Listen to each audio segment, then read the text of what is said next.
ቆይ ውሸት ነው ያወሩት ሊቀሊቃው ውሸት ነው ያወሩት ውሸት የተረጎሙት የሰጡት መረጃ የጠቀሷቸው በሙሉ ስህተት ናቸው የሉም ከመጽሐፍቶች ናቸው ያተረጓጎም የግዕዝ ችግር አለባቸው አተረጓጎም ነው ወይስ መጽሐፉ ላይ የሉ ያተረጓጎም ችግር አለባቸው ሁሉም እርሳቸው የተረጎሙበት መንገድ በሙሉ ለምሳሌ እንበልና ኤርሚያስ የሚለው ሐሳብ ትርጉሙ እንበል ኤግዛምፕል ነው ኤርሚያስ የሚለው ስም ፀሐይ የሚውል ቢሆን እሳቸው የተረጎሙት ጨለማ በሚል አድርገው ነው እሱን ግስ አሁንም እኔ የትኛውንም ተጠቀሱት ላይ ነው ኖ በተጠቀሱት መጽሐፍት ላይ ነው ማውራት ያለው የተጠቀሱት መጽሐፍ ቅዱስ የተጠቀሱትን መጽሐፍ ቅዱስ ነው የምነግራው ለምሳሌ ጳውሎስ ያመነና ስሙን የጠራ እንደሚድን የተናገረበትን ክፍል ነው ለማርያም የተሰጠው ስለዚህ የቱ ጋር ነው የግዕዙ ግስ የተሳሳተው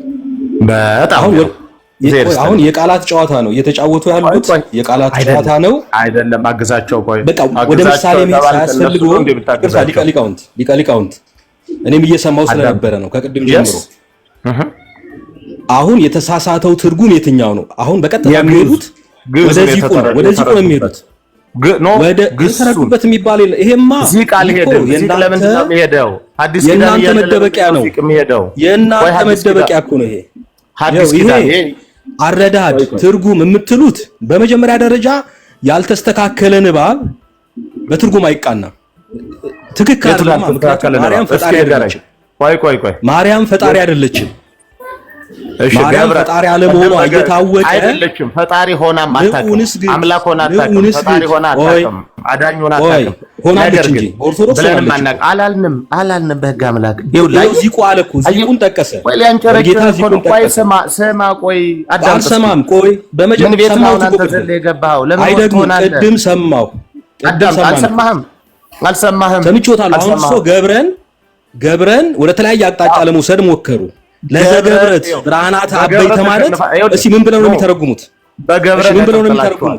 በገብረት አሁን ተውትና እሱን ይተውትና በእርግጠኝነት ለዘገብረት ቆይ ለዘገብረት ብርሃናት አበይተ ባቲታ የሚለውን ምን ብለው ነው የሚተረጉሙት እርሶ ትክክለኛው ትርጉም ይንገሩን ያው ላግዛቸው ገብረን ትክክለኛው ትርጉም ነው የሚነግሩን አሁን እሷ ይሄ ቃላት ጨዋታ አይሰራም አሁን እኛ ጋር አትጠይቀኝ ለዘገብረት የሚለውን ምን ብለው ነው የሚተረጉሙት መርጌታ ከሚባለው ሰውዬ ጋር ነው ጉዳይ መርጌታ የሚባለው ሰውዬ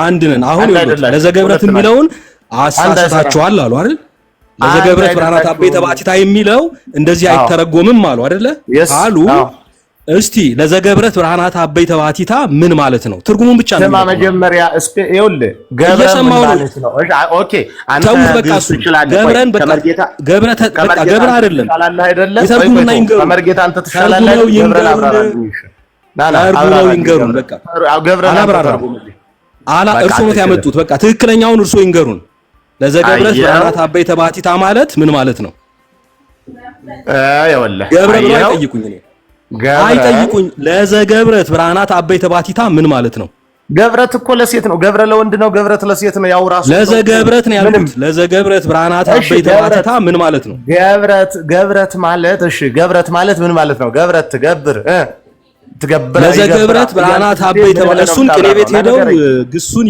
ይክሰሱ የግስ ጥያቄ አይደለም አሁን እኛ ጋር ያለው ለዘገብረት ብርሃናት አበይተ ባቲታ ምን ማለት ነው መጀመሪያ ይኸውልህ አሁን እየጠየቅኩት እኔ ላይ ጠይቁኝ ምን አግብቶ ነው ተጠይቀሃል ሳትመልስ አትጠይቅም እንዴ ያልተማረ ተሳስተዋል ካሉ እርሶ ኖት ትርጉም አሳስተዋል ካሉ ትርጉም አሳሳተ ደግሞ አንተ አይደለም እንድንታረም መርጌታ የተባለው ሰውዬ ነው መርጌታ የተባለው ሰውዬ ነው ችግር የለም እኔም እንደዛ ነው የምፈታው ትርጉሙን ካሳሳተ ትክክለኛውን ትርጉም ይንገሩን መርጌታ ነኝ ለዘገብረት ብርሃናት አበይተ ባቲታ ምን ማለት ነው መርጌታ ነኝ ያለው ለዘገብረት ብርሃናት አበይተ ባቲታ ምን ማለት ነው ይኸውልህ መርጌታ ነኝ ያለው ሰውዬ ይመልስልኝ መርጌታ አዳምጠኝ ኖ መርጌታ አዳምጠኝ አታዳምጥ ቆይ ዝም ብለህ አልቆይ አዳምጠኝ ቆይ ሊቃውንት ይላል እንደ ዝም ብለው ይኸውልህ ለዘገብረት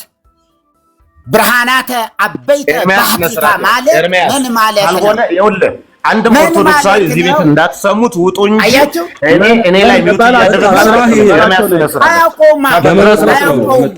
በእርግጠኝነት ልንገራችሁ፣ ይሄ ሰው መርጌታ መልስልኝ ለዘገብረት ይሄ ሰው ሊቀ ሊቃውንት አይደለም። እዚሁ ላንበረከከው እችላለሁ። በጣም እስኪ ያቋቋም የመጀመሪያው ምንድን ነው ንገረኝ እስኪ። ወጣ እንዴ? ለመረበሽ ነው የመጣው መርጌታ። ስራ ተናዶ ነው የመጣው። ኤርሚ ምንድን ነው እንግዲህ ከቅድም ጀምሮ አሁን በሙሉ የተሳሳተ ትርጉም ነው የሰጣችሁት አሉ። ትክክለኛውን መናገር ነው። ትክክለኛውን ከመናገር ውጪ ወዴት ነው እየሄዱ የነበረው? ግሱን ወደ መክሰስ ነው። አሁን የግስ ጥያቄ አላነሳንም። ለዘገብረት ብርሃናት አበይተ ባሕቲታ መጀመሪያ የተነጋገሩበትን ጥቅስ ተርጉሙ ነው ያልናቸው። መተርጉም ለምን ከበዳቸው? ወይም ደግሞ ሌላ ትርጉም አለው ካሉ ሲያምጡት ታላላቅ ብርሃናትን ምን ያደረገች ሊሆን ነው የሚችለው? ይሄኮ ንባቡ ራሱ የሚመራ ነው። አስቀድሞም ለእግዚአብሔር የተነገረው ለማርያም ሰጥቶ የተተረጎመ ወይም የተሰጠ ነገር ስለሆነ ምንም ሊያደርጉት አይችሉም። ያላችሁ አማራጭ ምንድነው? አረዳዳችሁ ልክ አይደለም፣ አተረጓጎማችሁ እኛ እንደምንረዳው አይደለም ምናምን በሚል ነገር ውስጥ ነው እንግዲህ ለመደበቅ እየሞከሩ ያሉት። ግልጽ የወጣ ንባብ እኮ ነው። አንድን መጽሐፍ ለመተርጎም ለመረዳት የተለየ ነገር አይጠይቅም። እኛም በኦርቶዶክስ ቤተክርስቲያን ውስጥ ያደግን የኖርን ምን እንደሚባልም የሚሰጠንም ትርጉም አለ። ከዛ ተነስተን እንጂ የተለየ ትርጉም ሊያመጡ አይችሉም። ስለማያመጡ ወዴት ሄዱ? ግሱን ወደ ማርባት። ግሱ ምን ትርጉም አለው? ከዛ ሐሳቡን ወደ መበተን እና በርዕሰ ጉዳዩ ላይም ማውራት ያለመፈለግ ነገርም ያው ተስተውሏል። አዎ ሄደው ግሱ ውስጥ ነው ሊደበቁ የፈለጉት። ቢሆንም ግን መርጌታም ደግሞ እኮ ለተጠየቁት ሶስት ፍቺዎችን ሰጡ። ከዛ ያው ይሄ ብቻ አይደለም ብለው አሉ። አሁን የግሱ በስንት ቃላት ነው የሚረባው ብሎ የሚለው እዛ ጋር ሄደው መደበቅ ነው የፈለጉት። ምክንያቱም ከዚያ ርዕስት ማምለጥ ስለሚፈልጉ ማለት ነው። እኔ ይቅርታ አድርጉልኝ መርጌታ ሊቀ ሊቃውንት ቀለመወርቅ ሚዲያ ላይ ነው የማውቀው። ኦኬ የአብነት መምህር እንደሆኑ ሰምቻለሁ። ያው መምህር ኤፍሬም እዚህ አሉ። እሳቸውም የጉባኤ መምህር እንደሆኑ በኢንፎርሜሽን ሰምቻለሁ። እኛ ከስንት መምህራን ጋር ተነጋገርን። ከመምህር ማነው ፋሲካው ጀምሮ ማለት ነው። ከካህናቱ ከመምህራኑ ጋር ከ4 መምህራን ጋር ተነጋገርን። በጨዋነት የሚያውቁትን አውቃለሁ፣ እኛም የምናውቀው እናውቃለን፣ የማናውቀውን አናውቅም ብለን ብሉይና አዲስ ኪዳን ያለውን ምስክርነት ያለውን በዚሁ በአርዕስቱ መሰረት ማርያም ቤዛ ተብላ አትባልም ብለው ባሉት ብፁዕ አቡነ ገብርኤል በተናገሩት ቃላት ላይ እኛም ከዚህ በፊት ስንለው የነበረ ነገር ስለሆነ በመጽሐፍ ቅዱስ ውስጥ ይሄ ትምህርት እንደሌለ አስረግጠን ስንናገር ስለነበር ለዛ መልስ ስጡን ብለናል ናቸው። ያወቁትን መልሶ አብዛኞቹ መጽሐፍ ቅዱስን አንጠቅስም አሉ። እንደው መምህር ፋሲካው ለእናንተ ማስረዳት አይጠበቅብኝም አሉ። ከዲያቆና ጊዜ ጋር ቅድም መግቢያው ላይ የመጀመሪያው እንደውም እነሱ ናቸው የተነጋገሩት። መምህር ቀለመወርቅ ግን ሲመጡ ከመጀመሪያው ዝጋታች የሚዩት ምናምን ነገር አድርግ አንተም ዝም በል ምናምን ነገር ነው ያሉኝ። ቤቱ እኮ የኔ ነው። እኔ ገስት የተቀበልኳቸው እኔ ነኝ። በእውነት በእውቀት እንዲያወሩ ህዝብ እንዲማርበት ከሆነ ተረጋግተው ያወሩ። በሆነ ነገር ወይ በግል ተናደዋል ወይ በዚህ በብፁዕነታቸው በተናገሩት ቃላት ላይ ወይ ተናደው ሊሆን ይችላል፣ አላቅም። እኔ አንድ ጉባኤ ዘርግቶ ልጆቹን የሚያስተምር ሰው ዝም በሉ እኮ ሲባል በጉባኤ ቤት ዝም በሉ ስንባል እኮ ዝም እንል ነበር። እና ገብተው እልን ያደረጉት ከዛ ዋና ሐሳብ ላይ ከመናገር ይልቅ ደግሞ ግሱ ላይ ገብተው ደግሞ ይሄ እንደዚህ አላልከውም ተሳስተሃል፣ ቃሉን የተሳሳተው ዘሩ የለም ወይ ትርጓሜው፣ አይ ዘሩንም ቃሉንም ተሳስቷል ማለት መርጌታን ማን እንደሆነ አያውቋቸውም። እርሶንም ሶሻል ሚዲያ ላይ ነው የምናውቀው። የቤተክርስቲያን መምህር እንደሆኑ ያስታውቃሉ። እና በጨዋነት ቢደረግ በጣም ትውልድ ይማራል ነው ብዬ የምለውና እግዚአብሔር አምላክ ይስጥልን። ዲያቆን መምህር ኤፍሬምን ተቀበሏቸው። እሳቸው መምህር ናቸው። እንኳን ደህና መጡ መርጌታ። እንኳን ደህና ቆያችሁ። እንደምን አላችሁ? እግዚአብሔር የተመሰገነ ይሁን። ዲያቆን ያወራችሁ። እሺ ሰላም ብያለሁ መምህር፣ እንደምን አሉ? እንኳን ደረሳችሁ ብያለሁ። ሰላም ነኝ። ለቸርነት እንኳን አብሮ አደረሰን። ደህና ናችሁ? ሁሉ ሰላም? እግዚአብሔር ይመስገን። ያው እየተነጋገርን ያለነው ማርያም የዓለም ቤዛ አትባልም በሚለው ርዕስ ዙሪያ ነው እና ብፁዕ አቡነ ገብርኤል ያው ያሉትን መነሻ በማድረግ በዚህ በማህበራዊ ሚዲያ ላይ ነገሩ ያው ውይይት እየተደረገበት ነው። ስለዚህ ማርያም ቤዛዊተ ዓለም ትባላለች ወይ? አዎ ትባላለች። ለምን ከምን አንፃር የሚለውን ማየት ነው እንጂ ትባላለች ብለዋል። ጥሩ ነው። ይሄ ደስ የሚል መልስ ነው። በቃ ትባላለች ብሎ ከዛ ወደ ማብራሪያው ይኬዳል። ግን ማስረጃው ምንድን ነው? የቱ ጋር ነው ማርያም ቤዛዊተ ዓለም የተባለችው? ኦኬ መሪ ሚውት አድርግ። ማን ነው የለም አይደል? ምን መሪ ሚውት አድርግ። የትኛው ነው መሪው? በስቶ አልገባኝም። እኔ ነኝ ሚውት ማድረግ? አይ እርሶ መምህር ኖት። ኦኬ ማስረጃው ምንድነው? አሁን አንተ ከኔ ጋር እየተወያየህ ነው ያለው አይደል? ማስረጃውን ነው የጠየቅኩት። ወደሱ ነው የምመጣ። ማስረጃ እኮ እየተናገርኩ ነው። ዝም ብሎ ላጠው ከሆነ ያው 3 መምህር አስገባን እንዲህ ብለው ወጡ፣ 4ቱ ገባ፣ 5ኛው እያሉ ለመቆጠሩና ጥሩ ነው ያመጡት። አሁን ወደ ማስረጃ ለዚህ ማስረጃ መልስ እየሰጠሁ ነው። አሁን አንተ ከኔ ጋር እየተወያየ ነው ወይ አይደል ያልኩት? አዎ እኮ ነው የሚባለው አይደል? አዎ። ስለዚህ ምግብ ለመብላት አሁን ማስረጃ መጥቀስ አለብኝ ማለት ምግብ በራሱ ሰው ሆኖ ለመንቀሳቀሱ ምግብ አንድ የሰው ልጅ ኃይል ነው አይደል? ማርያም ቤዛዊተ ዓለም የተባለችው የቱ ጋ ነው ጥያቄው። በቀጥታ ማስረጃ ያለው ተግባሩ ራሱ ማስረጃ ነው። ተግባሩ ራሱ ከማብራሪያው በፊት የትኛው አንፃር ነው ቤዛ ምንድን ነው? ከማብራሪያው በፊት ልክ መጀመሪያ ማብራሪያው ቤዛ ምንድን ነው የምልህ። እሱን መልስልኝ። ቤዛ ምንድን ነው? ጥያቄያችን ቤዛ ምንድን ነው አይደለም። ጥያቄያችን ቤዛ ምንድን ነው ሳይሆን ማርያም ቤዛዊተ ዓለም ትባላለች ወይ ነው። አዎ ብለዋል። አዎን ካሉ በየትኛው ማስረጃ ላይ ተመስርተው ነው ማርያምን ቤዛዊተ ዓለም ያሏት? አሁን ማስረጃውን እንዲሰጡን ነው እየጠየቅን ያለን። ክርስቶስ የዓለም ቤዛ የሆነውን ክርስቶስ ስለወለደች የዓለም ወኪል ስለሆነች ቤዛዊተ ዓለም ብላት ዘንድ ተገደድኩ። መጽሐፍ ቅዱሳዊ ወይም ጌታን ስለወለደች ቤዛዊተ ዓለም ትባላለች የሚል ትምህርት የቱ ጋር ነው ያለው? መጽሐፍ ቅዱስ ብቻ የሚል እምነት እኛ የለንም።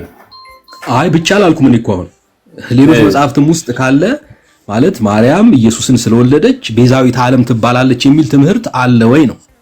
በጣም በብዙ ቦታ ሰዓታቱ በጠቅላላ ሌሎቹ መጽሐፍት ቤዛዊተ ኩሉ ማርያም ስለወለደች ነው የሚለው።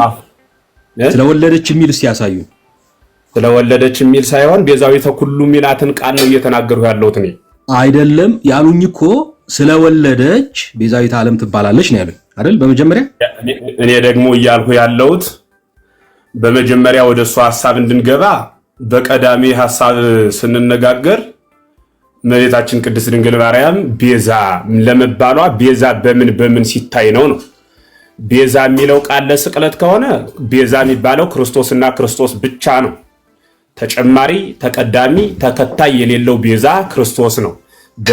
በነገረ ስቅለቱ ዙሪያ ካወራን ማለት ነው።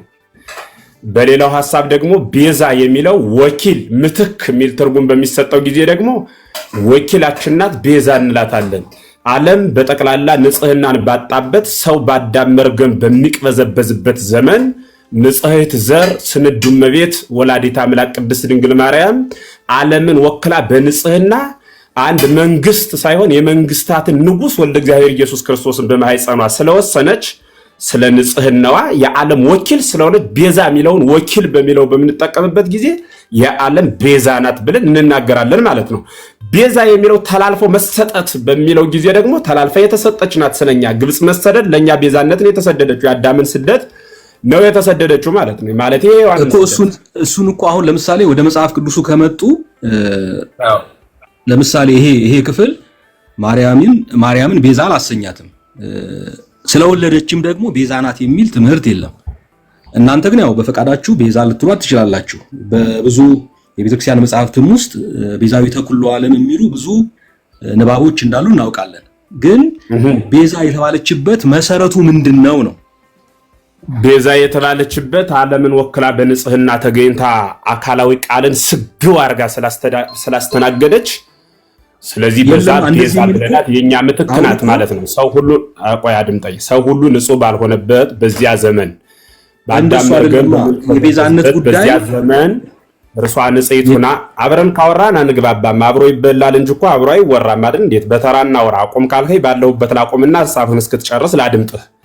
ዝም ብሎ እንዳሁኑ ሰውዬ ገብተው እንደነበሩት እንደ የኔታ ሊቀ ሊቃውንት እንደዛ ዝም ብሎ እየተዋከቡ መውጣት መወቃቀሶ ዛና ከዚህ ማዶ ሆኖ አገባብ አይደለም። የተገናኘንበት ዋና ቁም ነገር ስለ እውነትን ፍለጋ አማናዊቷን ሃይማኖት መያዝ ወንጌልን መማማር ነው። በወንጌል ውስጥ ደግሞ ጥላቻ የሌለበት ፍቅር፣ መለያየት የሌለበት አንድነት የሰፈነበት ሐሳብ ስለሆነ ሳንነቃቀፍ ተደማምጠን ሳንለያይ ተከባብረን በሐሳብ በደንብ ብንወያይ ፍጻሜያችን ያምራል ብዬ አስባለሁ። ከዛ ውጭ እኔም መውረድ እናንተም ማስወጣት መሰዳደብ ነው የሚሆነው። ያ ደግሞ ለሃይማኖት ይቅርና ለስጋዊ ንግድም የማይሆን ሐሳብ ስለሆነ ከሱ እንውጣ። ስለዚህ አብሮ በሀገራችን ባህል ሲበላ እንጂ ሲወራ እናውቅም ነው አሁን እያልኩ ያለሁት። 5500 ዘመን የሰው ልጅ በጨለማ ህይወት እንደነበረ መጻሕፍት ይነግሩናል። ይሄ ሁላችን እናምናለን እንቀበለውም አለን። ስለዚህ ጌታ በሐሙስ ዕለት ወበመንፈቃ ለዕለት ተወለድ ሞለት ወለትከ 5 ቀን ተኩል ሲፈጸም ከልጅ ልጅ ተወልጄ ተብላ ስትፈለግ የኖረችው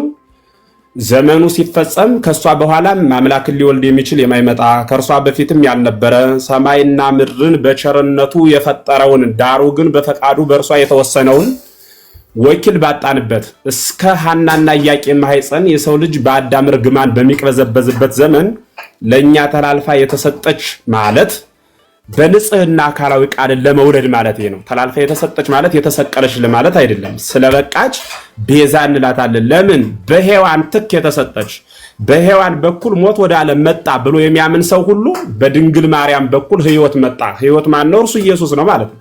በሔዋን ቤዛነት ዓለምን አጠናል፣ በድንግል ቤዛነት ክርስቶስን አግኝተናል። ስለዚህ ትምህርት የቱ ጋር ያለው አጣብቆ ግን ከመስቀሉ ይቅርታ መምህር፣ አሁን እኮ ስብከት ነው ያደረጉት ማለት እንደዚህ ብሎ መስበክ ያው ኦርቶዶክስ ቤተክርስቲያን ውስጥ ይቻላል። መጽሐፍ ቅዱስን መሰረት አድርገን ማስረጃ እያቀረብን መሆን አለበት። አሁን እርሶ እያሉ ያሉት በጥቅሉ ማርያም እኛን ወክላ ወይም ደግሞ ሔዋንን ወክላ የሔዋን ምትክ ስለሆነች ነው የሚል ነው። እንደዚህ አይነት ትምህርት መጽሐፍ ቅዱሳዊ አይደለም። ምክንያቱም መጽሐፍ ቅዱስ እናንተ አትቀበሉም፣ ይሄን ሐሳብ አትቀበሉም። የሔዋን ምትክ መሆኗን የመናፍቃን ትምህርት ብለን ነው የምናስበው። ትምህርት አንዴ ቆይ አንዴ መምህር ማስታወቂያ ልናገር። አንዴ ከይቅርታ ጋር ትቀጥላላችሁ። እሺ ሊቀ ሊቃውንት ቀለመወርቅ ልከውልኛል።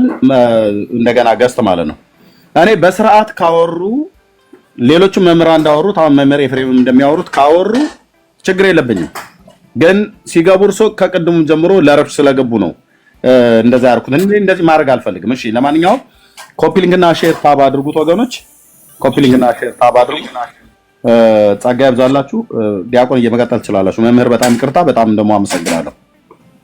ግድ የለም ቢገቡ ግድ ነው። ሊቀ ሊቃውንትም ቢገቡ አንድ ሰው ቢያንስ አለ ወይሽ መምህር ቢኒ አለ እንዴ? ከርዕሳችን ቢኒ አለ?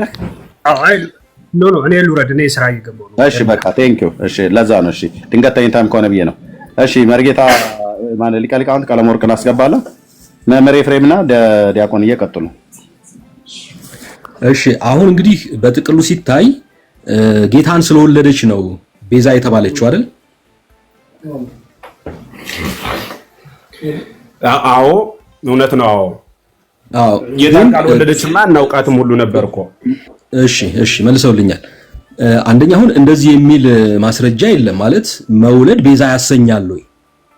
አሁን እኮ ቤዛዊት ዓለም የሚለው ስም በሌላ አቅጣጫ ተሰጥቷት ይሄ ትምህርትና አጠራር በጣም የተለመደ ዘመን ያስቆጠረ ስለሆነ ይህንን መሻር አስቸጋሪ ስለሚሆን ነው በዚህ መንገድ ለማስታረቅ እየሞከራችሁ ያላችሁት እኔ እንደሚገባኝ እንጂ ጌታን መውለድ ቤዛ ያሰኝም ባይሆን ቅድም እንዳልኩት የቤዛችን እናት ሊያሰኛት ይችላል። ምክንያቱም ቤዛችንን ነው የወለደችው እንጂ ራሷ ቤዛ አትባልም።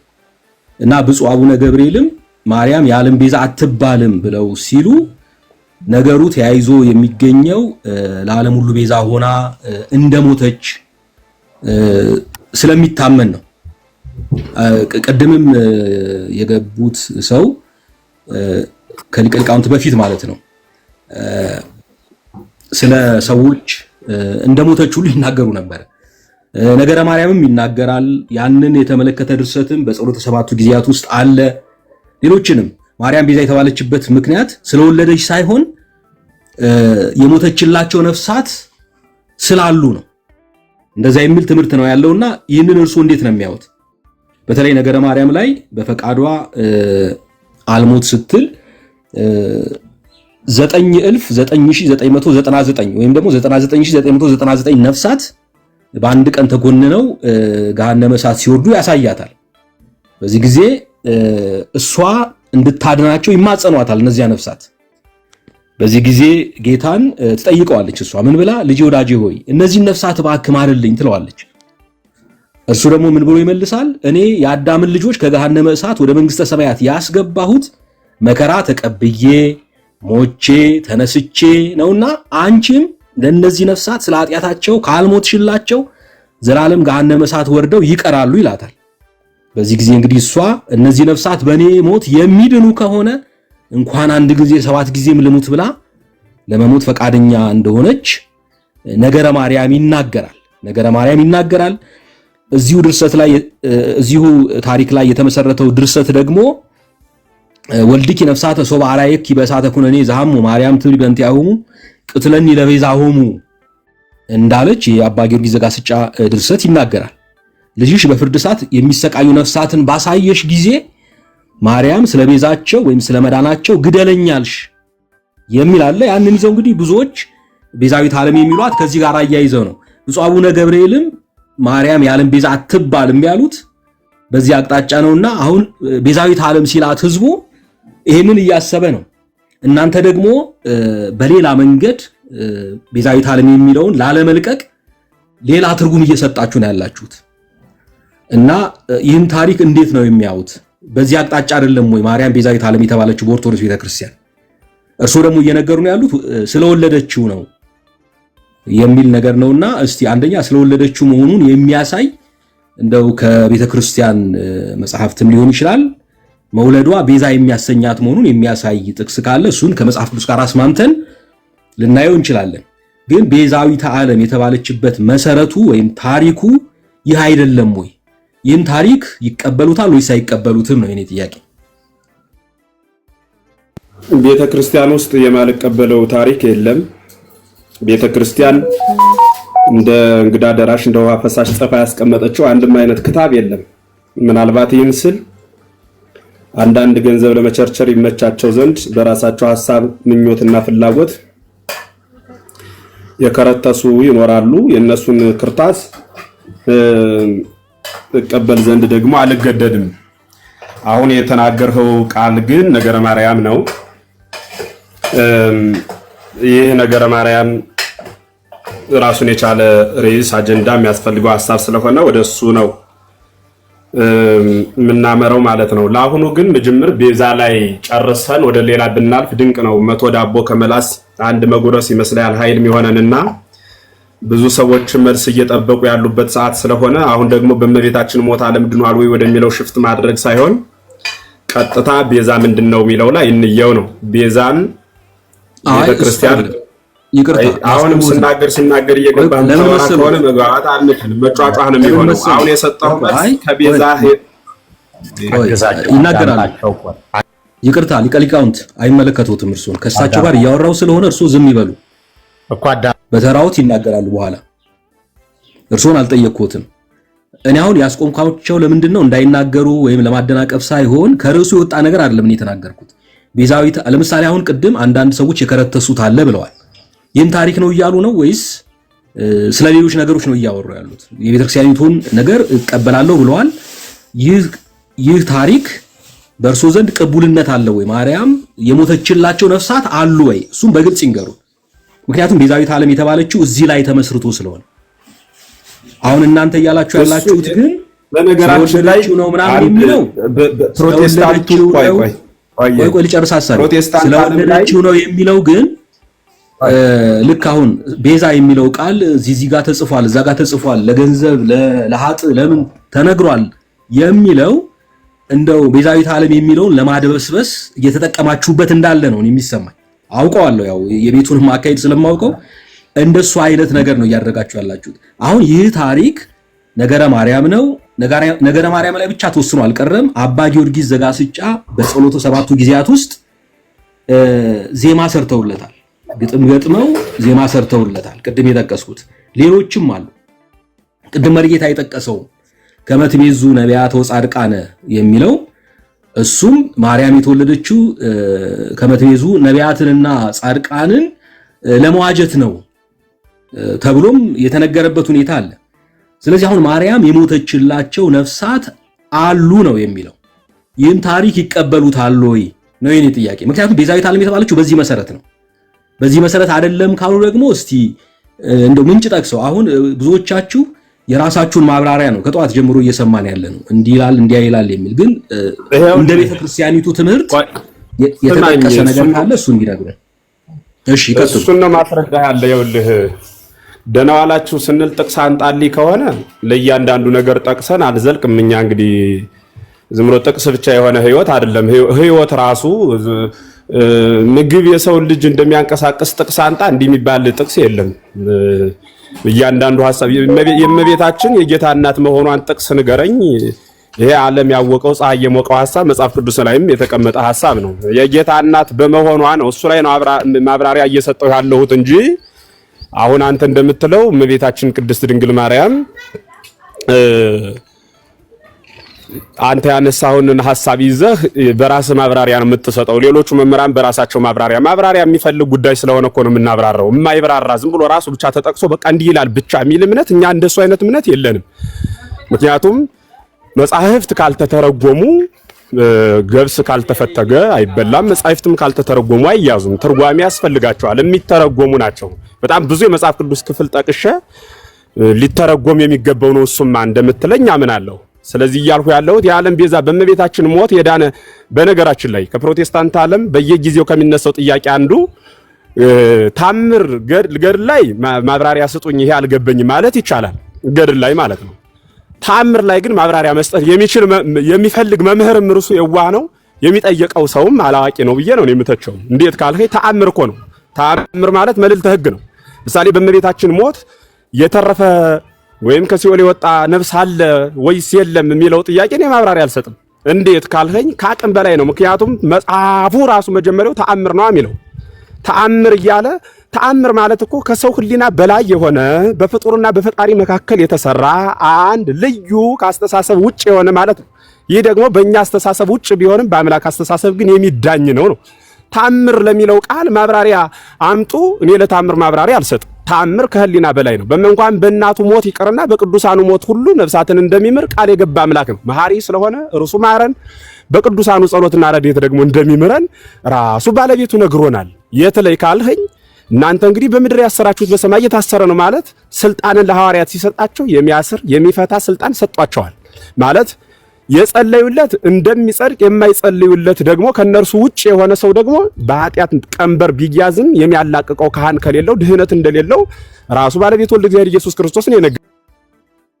ይሄን እያብራራን ምን ማለት ነው እያልን እንይዘዋለን። ማብራሪያ ስንጀምር ከራስህ ነው የምታመጣው የሚለው ቃል ከራሳችን ሳይሆን ከቤተ ክርስቲያን የነገረችንን ነው የምናብራራ ማለት ነው አይደለም። አሁን በመጀመሪያ ደረጃ መምህር፣ በመጀመሪያ ደረጃ ተአምር አይደለም እኮ ይሄ ተአምር ሳይሆን አይደለም። ነገረ ማርያምን ያነሳ ነው። ተአምር ሳይሆን ማርያም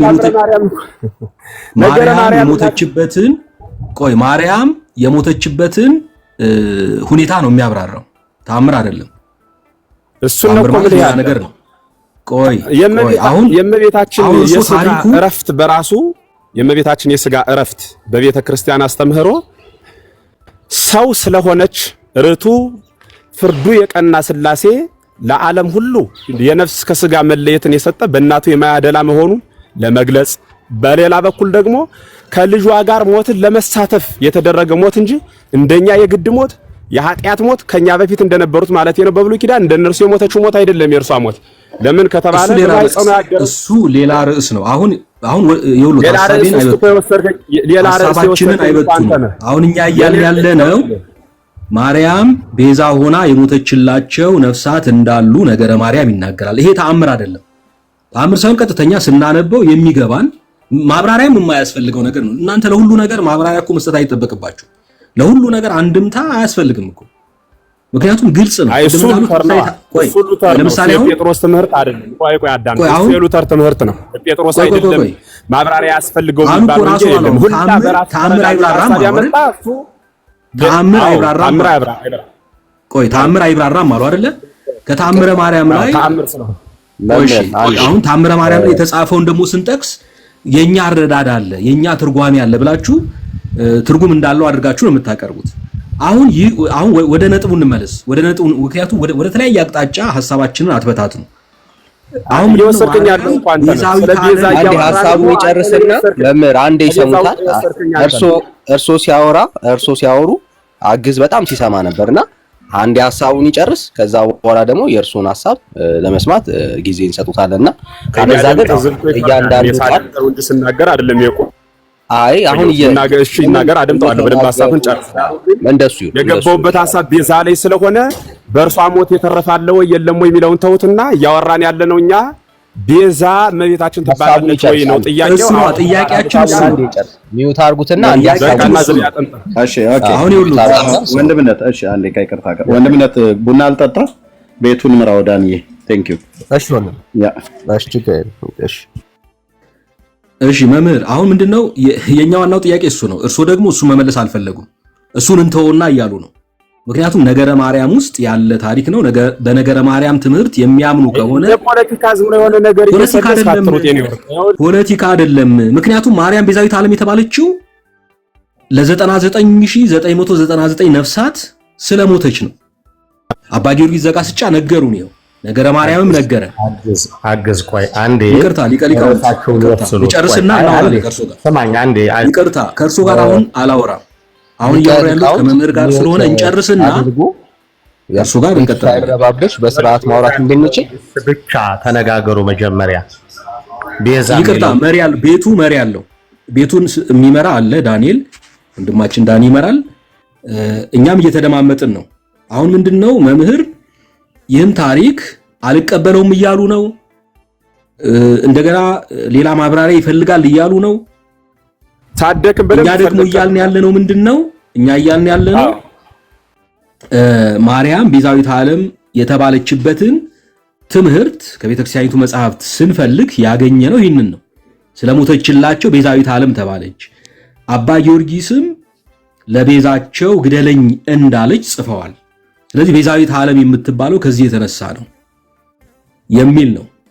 እርሶ ይህንን ለምንድን ነው በትክክል ወይ አምነዋለሁ ካሉ ማብራራት ነው። ልክ አይደለም ካሉም ልክ አይደለም ይበሉንና ቤዛ የምትባለው ጌታን ስለወለደች ነው በሚለው እንያዝሉት። እሱን ነው እያልን ያለው። ለምን የብፁዕ አቡነ ገብርኤል ሐሳብ የዓለም ቤዛ አትባልም ሲሉ ከዚህ አንጻር እንደሆነ ግልጽ ነው። ምክንያቱም ቤዛ ሆኖ የሞተልን ክርስቶስ ነው ብሎ በግልጽ ተናግረዋል። ይሄ የነገረ ማርያም ታሪክ ግን ይሄንን ሐሳብ የሚቃረን ነው። ስለዚህ ሁለቱን ማስታረቅ ስለሚኖርብን የነገረ ማርያምን ታሪክ አይቀበሉትም ወይ ነው የኔ ጥያቄ። ለምን የማትቀበለኝ? ቆይ እኔን ለምን 1 ሚኒት እኔን አስተናግደኝ 1 ደቂቃ። እሺ ቴንክ ዩ። ያው በስርዓት የማያወራ ሰው ካለ ያው ይሰናበታል ማለት ነው። ቴንክ ዩ ሞዴሬተሮች። እሺ ቀደም ወንድምነት በጣም እድል ሰጥቶታልና በስርዓት አሁን መምህር ሊያወሩ ነው፣ ተጠይቀዋል። የሚሰማ ሰው አለ። በስርዓት በመደማመጥ ነው የምናወራው። ቀጥሉ መምህር። ለምን አስወጣችኋቸው? በስርዓት ስላላወሩ ነው። መምህር ቀጥሉ እርሶ። 1 ሚኒት አዳምጡኝ እያሉ ከእናንተ ልጆች አሁን እየገቡ ሐሳብ ሲሰጡ የነበሩ አልነበሩም? እነሱን ለምን አላስወጣችሁም? አያችሁ ውይይቱን የሆነ ወደ ግሩፕ ለእርሶ ግል እየሰጠኑት ነው። ለእርሶ እንዳይረበሹ ነው። ቀጥሉ እርሶ አሁን ቀጥሉ። አይ መቀጠል እችላለሁ፣ ግን እንደዛ ተብሎ እንደ ህፃን መደለል ሰውም ስላልሆንኩኝ እሳቸውን ማስወጣቱ አሁን ተገቢ አይደለም። እኔ እሳቸው ለምን ወጡ በሚለው ጊዜ መጨረስም አልፈልግም። ግድ የለም እኔ በድጋፍ ማቆመው ሐሳብ አይደለም ያለኝ፣ የኖርሁበትን ነው እንጂ መናገር ዛሬ ከእሳቸው ሰምቼ አይደለም ማስተምረውና ምንም የእሳቸው መውጣትም መኖርም ግድ የለም። ለእናንተ ግን አንድን ሰው ማስወጣት አንዱን ማክበር ይሄ ተገቢ አይደለም። እሳቸው የሚናገሩት ያንኑ የቤተ ክርስቲያን ሐሳብ ስለሆነ ይሄን ታሪክ ትቀበለዋለህ ወይ ነው ጥያቄው። አዎ በደንብ እቀበለዋለሁ። አይ የእናንተ ችግሩ ያው መናገሪያችሁና መስሚያችሁ አንድ መሆኑን ሳስብ በጣም ይጨንቃል። እግዚአብሔር በሚያውቅ ሐሳብ ትሰጡና ሐሳብ ሲመልሱላችሁ በዛው ደግሞ አብሮ መናገር ከዛ እናንተን ዝም በሉ ስንል የወስንን ጫጫ የኩታራ ሰፈር ይሆናል ማለት ነው። እሱን ተውታው ልቀበለዋለሁ ወይ? አዎ በደንብ እቀበለዋለሁ። አክብረን ነው እያወራን ያለ ነው። በስርዓት አክብረው ያወሩ። ለእርሱ ጊዜ እያወራው ነው። ግን አንድ ሰው ጋር ነው ማወራው አይደል? እንዴ 10 ምትሆኑ ለምንድን ነው ማወራው? አንድ ሰው ጋር ነው በቃ አግዛቸው ነው ማን የሚባል ሰው ጋር አይደል ማወራ ያ ስለዚህ ሌላ ሐሳብ ቤቱን አሁን ሐሳብ ላይ ቀጥሉ። መምህር ቀጥሉ። ለአንተ ምተው ሐሳብ የለኝም። የመጣኝና ሐሳብ ሁሉ አንተን በማይነካ መልክ ሐሳቤን እናገራለሁ እያልኩ ያለሁት አንድ ሰው ጋር አወራለሁ፣ እሱ ጋር አወራለሁ። ቲክታኩ ከሆነ የገባሁት በስልኬ ነው፣ የገባሁት በስልክ ነው። ያገናኘን ሌላ ባለቤት ሶሻል እንጂ የሆነ አንድ ሰው የሚያስወጣበት አንድ ሰው የሚያስገባበት ይሄ እንትን አይደለም። ስለዚህ አስገብታችኋል ስባችሁ ማወራ አንድ ሰው ጋር ነው። ካልቻለ እሱን ትቀይራላችሁ። እንደዛ እያላችሁ ማውራት ይቻላል። አሁን የተናገረውን ታሪክ ነገረ ማርያም ያለውን ትቀበለዋለህ ወይ? በደንብ እቀበለዋለሁ። ይህንን ሐሳብ ስትቀበለው እመቤታችን ቅድስት ድንግል ማርያም የዓለም ቤዛ ያልሃት ጌታን በመውለዷ ነው የምትሏት ኦርቶዶክሳውያን ነው ወይስ በሞቷ ነፍሳትን ስላተረፈች ነው ለሚለው ጥያቄ ሁለቱንም እቀበለዋለሁ። ምክንያቱም የጌታ እናቱ ስትሆን ለቅዱሳኑ ሁሉ በሰጠው ቃል ኪዳን ነፍሳትን በእርሷ ሞት ታድን ዘንድ ቃል ኪዳን ገብቶላታል። የት መጽሐፍ ማስረጃ አለህ? ነገረ ማርያም ማለት ነው። ከኔ በፊት የነበሩ በ3ኛው መቶ ክፍለ ዘመን ያሉ አበው ጽፈው ቀምመው እንደኔ በእውቀት ሳይሆን በቅድስና ተራቀው ያስቀመጡት መጽሐፍ ስለሆነ እርሱን መጽሐፍ እቀበላለሁ፣ በእርሱ በኩል ሄዳለሁ ማለት ነው። ግልጽ ነው ሐሳቤ። አዎ ታዲያ መጀመሪያ አልጠቀሱትም እኮ አሁን ይህን መጽሐፍ የማርያምን ቤዛዊት ዓለምነት የሚተርከው ይህ መጽሐፍ ነበረ። እርሱን ሳይጠቅሱ ነው ስለወለደችው ወደሚለው የሄዱትና ከዛ አንፃር ነው የሚያነሳልኝ ነው ማለት ስለምፈልግ እንደምትጠቅሰው ስላገበኝ ያኔ እነግርሃለሁ ብዬ ነው የቆየው። ጥሩ እሺ። ስለዚህ አቡነ ገብርኤል እንግዲህ ያሉት ቤዛ አትባልም ነው ከዚህ አንፃር። ምክንያቱም መጽሐፍ ቅዱስ ስለሰዎች ሁሉ ቤዛ ሆኖ የሞተው ክርስቶስ እንደሆነ በግልጽ ይናገራል። ጥቅስ መጥቀስ ሳያስፈልገን ቤዛ ነው ኢየሱስ ክርስቶስ ብቻ ነው። አድምጠኝ። ስለ ሰዎች ሁሉ የሞተው ኢየሱስ ክርስቶስ ብቻ ለመሆኑ ማስረጃህን ንገረኝ። ሌላ አለ የሞተ? መቼም እግዚአብሔር አንድያ ልጁን ላከ እያልሁ አይደለም ለመሆኑ ንገረኝ አልኩ። ማስረጃ እንጂ ሌላ ሰው ይሞታል አልኩኝ እኔ። ማስረጃ ንገረኝ ነው በቃ። እሱ ነው የሞተው። እግዚአብሔር አንድያ ልጁን ላከ፣ አንድያ ልጁ ስለ ኃጢአተኞች ሞተ አይደል? ማስረጃ እሱ በቀር ብቻ የሚል ማስረጃ ሳይሆን አንዴ መምህር ኤፍሬም አሁን ይሄን ማስረጃ ተብሎ አይጠየቅም። እርሶም ስለሚያውቁት ግን ከጠየቁ ዘንድ በቆሮንቶስ መልእክቱ ላይ ቅዱስ ጳውሎስ አንዱ ስለ ሁሉ ሞተ ይላል። አንዱ ስለ ሁሉ ሞተ ይላል። አትጥቀስልኝ። ይሄን ጥያቄ የጠየቁ ከኢየሱስ ውጭ የሞተልን ሟች አለ ለማለት ፈልጌ አይደለም።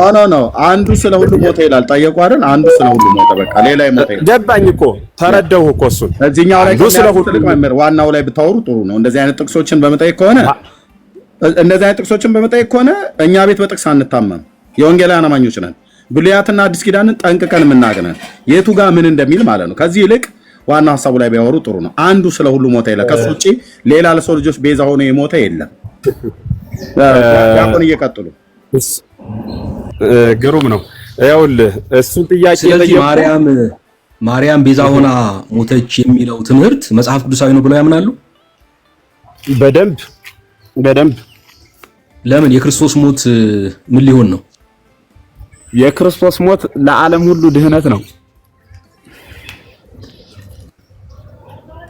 የማርያም ሞት እኮ ለነዛ ለ99999 ነፍሳት ከገሃነመ እሳት ወይም ከሲኦል ወደ ገነት እንዲገቡ እንደሆነ ነው ነገረ ማርያም የሚናገረውና ይህ ከእግዚአብሔር ቃል ጋራ የሚጋጭ አይደለም ወይ?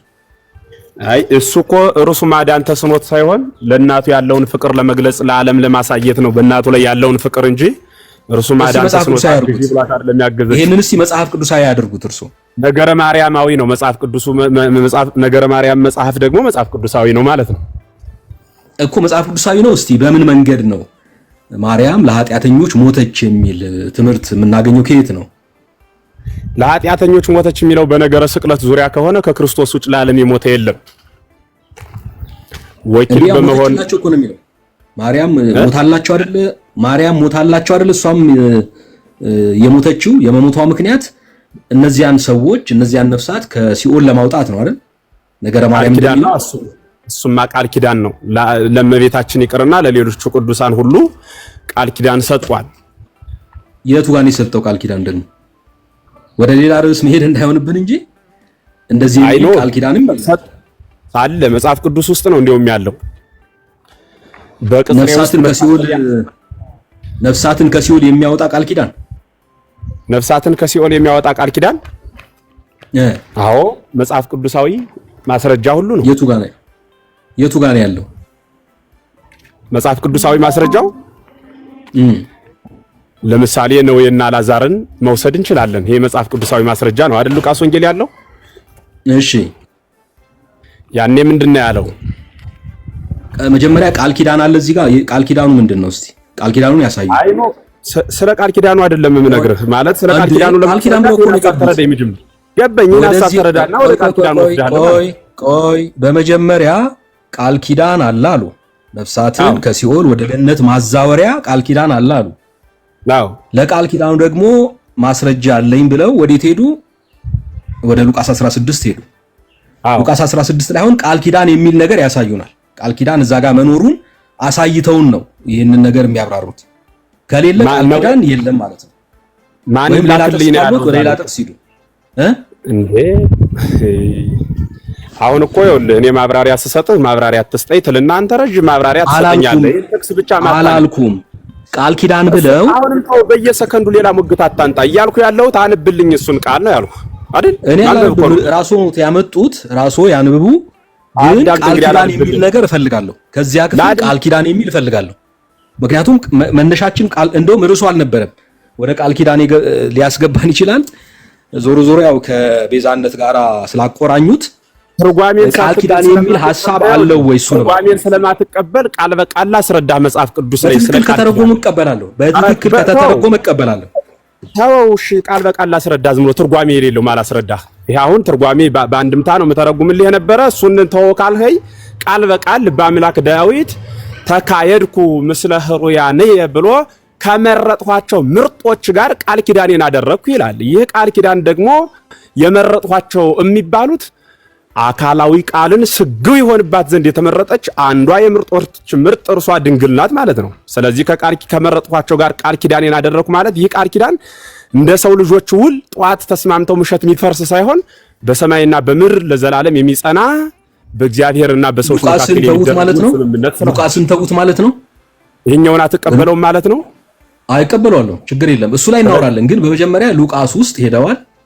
የሉቃስን ሐሳብ እስቲ ቃል ኪዳን ምን እንዳደረገ ይንገሩኝ። መጀመሪያ ቃል ኪዳን የሚባለው ታገኘው ያን በማስረዳት አልደክምም። እሱን ትርጓሜ ቤትናና ጉባኤ ቤት አስተምርሃለሁ። እሱኛውን አሁን ይሄኛውን ያዝ። ቀጥታ ስላለ አንድምታ አልነግርህም ብዬ ነው። መጽሐፍ ቅዱስ ብቻ ስለምትሉ ትርጓሜ ስለማትቀበሉ የማትቀበሉትን ትርጓሜ አሁን ተርጉምልኝ ማለት ምን ማለት ነው? አይደለም፣ ስለ ቃል ኪዳን ነው ያወሩት። ይንገሩን፣ ምን ችግር አለው? ይሄው ቃል በቃል ነገርሁ እኮ ተካየድኩ ምስለ ሕሩያኔ በቃ ከወደድኋቸው ጋራ ቃል ኪዳኔን አደረግኩ ከመረጥኋቸው ጋር አለ። ለሱ ምርጡ ደግሞ እናቱ ናት ለዓለም አንደኛዋ ማለት ነው። ከዛ ይቀጥላል። ሌላው ክፍሉ ስለ ዳዊት መሆኑን ይናገራል እንጂ ነፍስን ከሲኦል ከማውጣት ጋራ ነፍስን ከሲኦል ከማውጣት ጋራ የተገናኘ ኪዳን እግዚአብሔር ከማንም ጋር አልገባም። ከማንም ፍጡር ጋር ስለዚህ ስለ ዳዊት ቃል ኪዳን አልገባም። ስለ ዳዊት የገባው ውል ጊዜያዊ ነው ማለት ነው። የሆነ ሰሞን ብቻ የሚቆይ ውል ነው ማለት ነው። ከዳዊት ጋራ ስለገባው ቃል ኪዳን ነው የሚናገረው ነው ያልኩት። ጊዜያዊ ነው ቋሚ ነው አላልኩም። ቅዱሳን ጋር እኮ ነው አንተ ያልከኝ። እመቤታችን ጋር ብቻ እኮ አላልከኝ። የትኛው ቅዱስ ጋር ነው ነፍሳትን ወደ ሲኦል ለማውጣት ቃል የገባው አይደል ያልከኝ? አዎ። አሁን ይሄ ቃል ኪዳን ነፍሳትን ከሲኦል የዳዊት ማስረጃ ለሌሎች ለእናቱም ለሌሎችም ቅዱሳን አይሆንም። የዳዊት ማስረጃ ዳዊት ብቻ ነው የሚመለከት። ይሁን አሁን ይሁን ይሄ የጠቀሱት ይሁንና ነፍሳትን ከሲኦል ወደ ገነት የማዛወሪያ ቃል ኪዳን ነው ወይ? እስቲ እንደዚህ አይነት ቃል ኪዳን ከማን ጋር ነው እግዚአብሔር የገባው? በብሉይም በሐዲስም በሐዲስም ከቅዱሳኑ ጋር ሁሉ እግዚአብሔር እኔ ለዘላለም ከእናንተ ጋር እኖራለሁ ይላል። ዘላለም የሚባለው እኮ ሰባው ዓመት ማንን አወጣ? እስቲ ማን እስቲ ከሲኦል ወደ ገነት አዛወረ በዚህ ቃል ኪዳን? ቅዱሳኑ በመንፈስ ተነጥቀው የጻፉልንን እንይዛለን እንጂ እኔ ከገነትና ከሲኦል መካከል የቆሙ ትራፊክ እኮ አይደለሁም። በምን አውቃለሁ እኮ የለማ መጽሐፍ ቅዱስ ውስጥ ከሌለ አፋውል ቅዱሳኑ ሄደው ተነጥቀው ሰባተኛው ሰማይ ድረስ በገድላትና በድርሳናት ውስጥ አለ። እውነት ነው፣ በገድላትና በድርሳናት ውስጥ አለ። ግን የገድላቱና የድርሳናቱ እግዚአብሔር የማያውቀው ከመጽሐፍ ቅዱስ ውጪ የሆነ የመጽሐፍ ቅዱስን ትምህርት የሚጻረር ጸረ ወንጌል የሆነ ቃል ኪዳን ነው። ምክንያቱም እግዚአብሔር እንደዛ አይነት ቃል ኪዳን አድምጠኝ፣ እንደሱ ብለህ አትሂድ። ቆይ ይኸውልህ መጽሐፍ ቅዱስ ማለት ሞጅል ነው፣ መምሪያ ማለት ነው በአጭር ቋንቋ ሲገለጽ። ገድል ማለት ደግሞ ሕይወት ስራ ማለት ነው። ስለዚህ የመጽሐፍ ቅዱሱ እሱ ሰርቶ ስሩ እንዳለ ቅዱሳን የሰሩበት የሥራ ውጤት ነው ያ። ስለዚህ የቅዱሳን የሥራ ውጤት የተጻፈው በገድል ነው ማለት ነው። በዛ ገድል የተጻፈ ደግሞ እንደኛ ከተማ ምሳቸውን አውሮፓ ቁርሳቸውን ኢትዮጵያ እየበሉ በኬክ እየተቀናጡ ሳይሆን በከክ በበረሃ ሆነው እግዚአብሔር ጋር የተነጋገሩ ቅዱሳን የጻፉት ክታብ ስለሆነ በደንብ የነሱን ሐሳብ እንቀበላለን ነው። አዲያ ከኛ ምን ልሰራ መጣ ካልኸኝ ከመጽሐፍ ቅዱስ ብቻ ከሚል አስተሳሰብ ወጣችሁ ገድላት ላይም መጽሐፍ እኛ ልጆች ገድላት ድርሳናት እንደ እግዚአብሔር ቃል ከተናገሩ አንቃወምም፣ እንቀበላቸዋለን። ችግሩ ግን እንደ እግዚአብሔር ቃል ስለማይናገሩ ነው። ለምሳሌ ተናገሩ እንደ እግዚአብሔር ቃል ነው። ለምሳሌ ቆይ የመዝሙሩ ክፍል ይከፈትና ትንሽ ይወራበት ስለተነሳ ምናልባት ሌላ ርዕስ እየተፈጠረ እየሄደ ነውና አንዱ ላይ ቆሞ ለመነጋገር እንዲመች የመዝሙሩ የጠቀሱት ያኛው ዝም ማለት አግዛቸው ዝም ብሏል። አንድ ሰው ጋር ብቻ ነው ማወራ ብዬ ነበር። ወላጣጥርስ እናንተ ናችሁ መሳው ግን መዝሙሩ ይወራ ክፍሉ እንደዛ አንድ ሰው ጋር ብቻ ነው ማወራው ነገር አንድ ሰው ስለገባ ነው። ብሉይ ኪዳን ለኔ ልክ እንድንደማመጥ አንድ ብቻ እየሆነ አግዜ የተለከለ አንዲት ነገር ላንሳና ኤርሚ ላንተ ሰጣለሁ። እሺ መጨረሻ ላይ አሁን የተነሳችሁን ነጥብ ላንሳና ምናልባት ዳኒ እንዳለው ወደዛኛው ልንመለስ እንችላለን። እርሶ ቅድም መጽሐፍ ቅዱስ እንደ ሞጁል ነው፣ ገድላትና ድርሳናት ደግሞ ማብራሪያዎች ናቸው አሉ። መቼም እንደዚህ የሚል ሐሳብ የለም። መጽሐፍ ቅዱስ የእግዚአብሔር ቃል ነው፣ የቤተ ክርስቲያንም መሰረት ነው። አሁን ሞጁል የሚል ፈልገህ ነው መጽሐፍ ቅዱስ ውስጥ ቆይ እንደሱ ለምን ይላሉ መምህር? ሕፃንማ ይጫወቱ። እኔ አሁን እንደሱ ማለት አይደለም። የመጽሐፍ ቅዱሱን ክብር አላዋቂና ጉዳይ ላይ ነው ስለመሰለኝ ለማንኛውም በመጽሐፍ ቅዱስ ውስጥ የሞቱ ቅዱሳን አሉ። ለምሳሌ እስጢፋኖስ ተወግሮ ሞተ። ለእስጢፋኖስ የተገባ ቃል ኪዳን አለ።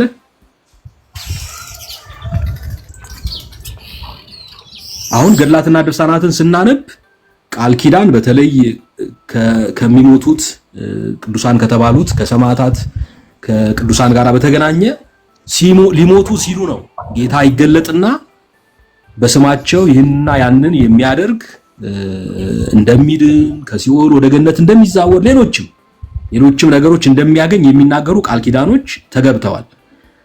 በመጽሐፍ ቅዱስ ውስጥ ግን ስለ ጌታ ሰማዕትነትን የተቀበሉ ለምሳሌ እስጢፋኖስ ቀዳሜ ሰማዕት ተወግሮ ሲሞት ጌታ ቃል ኪዳን አልሰጠውም። ያዕቆብ ተገደለ፣ ቃል ኪዳን አልሰጠውም። ሌሎችም ራእይ ውስጥም የምናገኛቸው ተቀበሉ የሚባል ቃል ኪዳን የለም። ስለዚህ ገድላትና ድርሳናት ውስጥ የምናገኘው ቃል ኪዳን እግዚአብሔር ያልገባው ቃል ኪዳን ነው ማለት ነው። ለምን? እግዚአብሔር ዓለምን ለማዳን አንድ ጊዜ በልጁ ሁሉን ነገር ፈጽሟል። ሰው የሚድነው በዚያ በኩል ነው እንጂ ከዛ የጎደለ የቀረ ነገር ኑሮ በቅዱሳኑ የሚሟላ የሚል ትምህርት የለምና መጽሐፍ ቅዱስ የማይናገረው ትምህርት ነው ይሄ ገድላት ውስጥ ያለው። ስለዚህ ገድላት ማብራሪያ ነው የሚለው ውሸት ነው። ቢሆን ደስ ባለን። ገድላትና ድርሳናት እንደውም የሚሰብኩት ሌላ ወንጌል ነው፣ ልዩ ወንጌል። ክርስቶስን ወደ ጎን አድርገው በቅዱሳኑ በመማፀን መዳን እንደሚቻል ነው የሚሰብኩት። ዋና ትምህርታቸውም እሱ ነው እንጂ እናንተ ቀለል አድርጋችሁ መጽሐፍ ቅዱስን ለማብራራት የተጻፉ ናቸው እንደሚባለው አይደለም። እሺ አንዴ እሷሽ ላይ ብቻ ልበልና አንድ ግን ወደዛ ሐሳብ ከመግባቴ በፊት አንድ ደቂቃ ብቻ ማትሞላ ሐሳብ የምናገር ምንድነው፣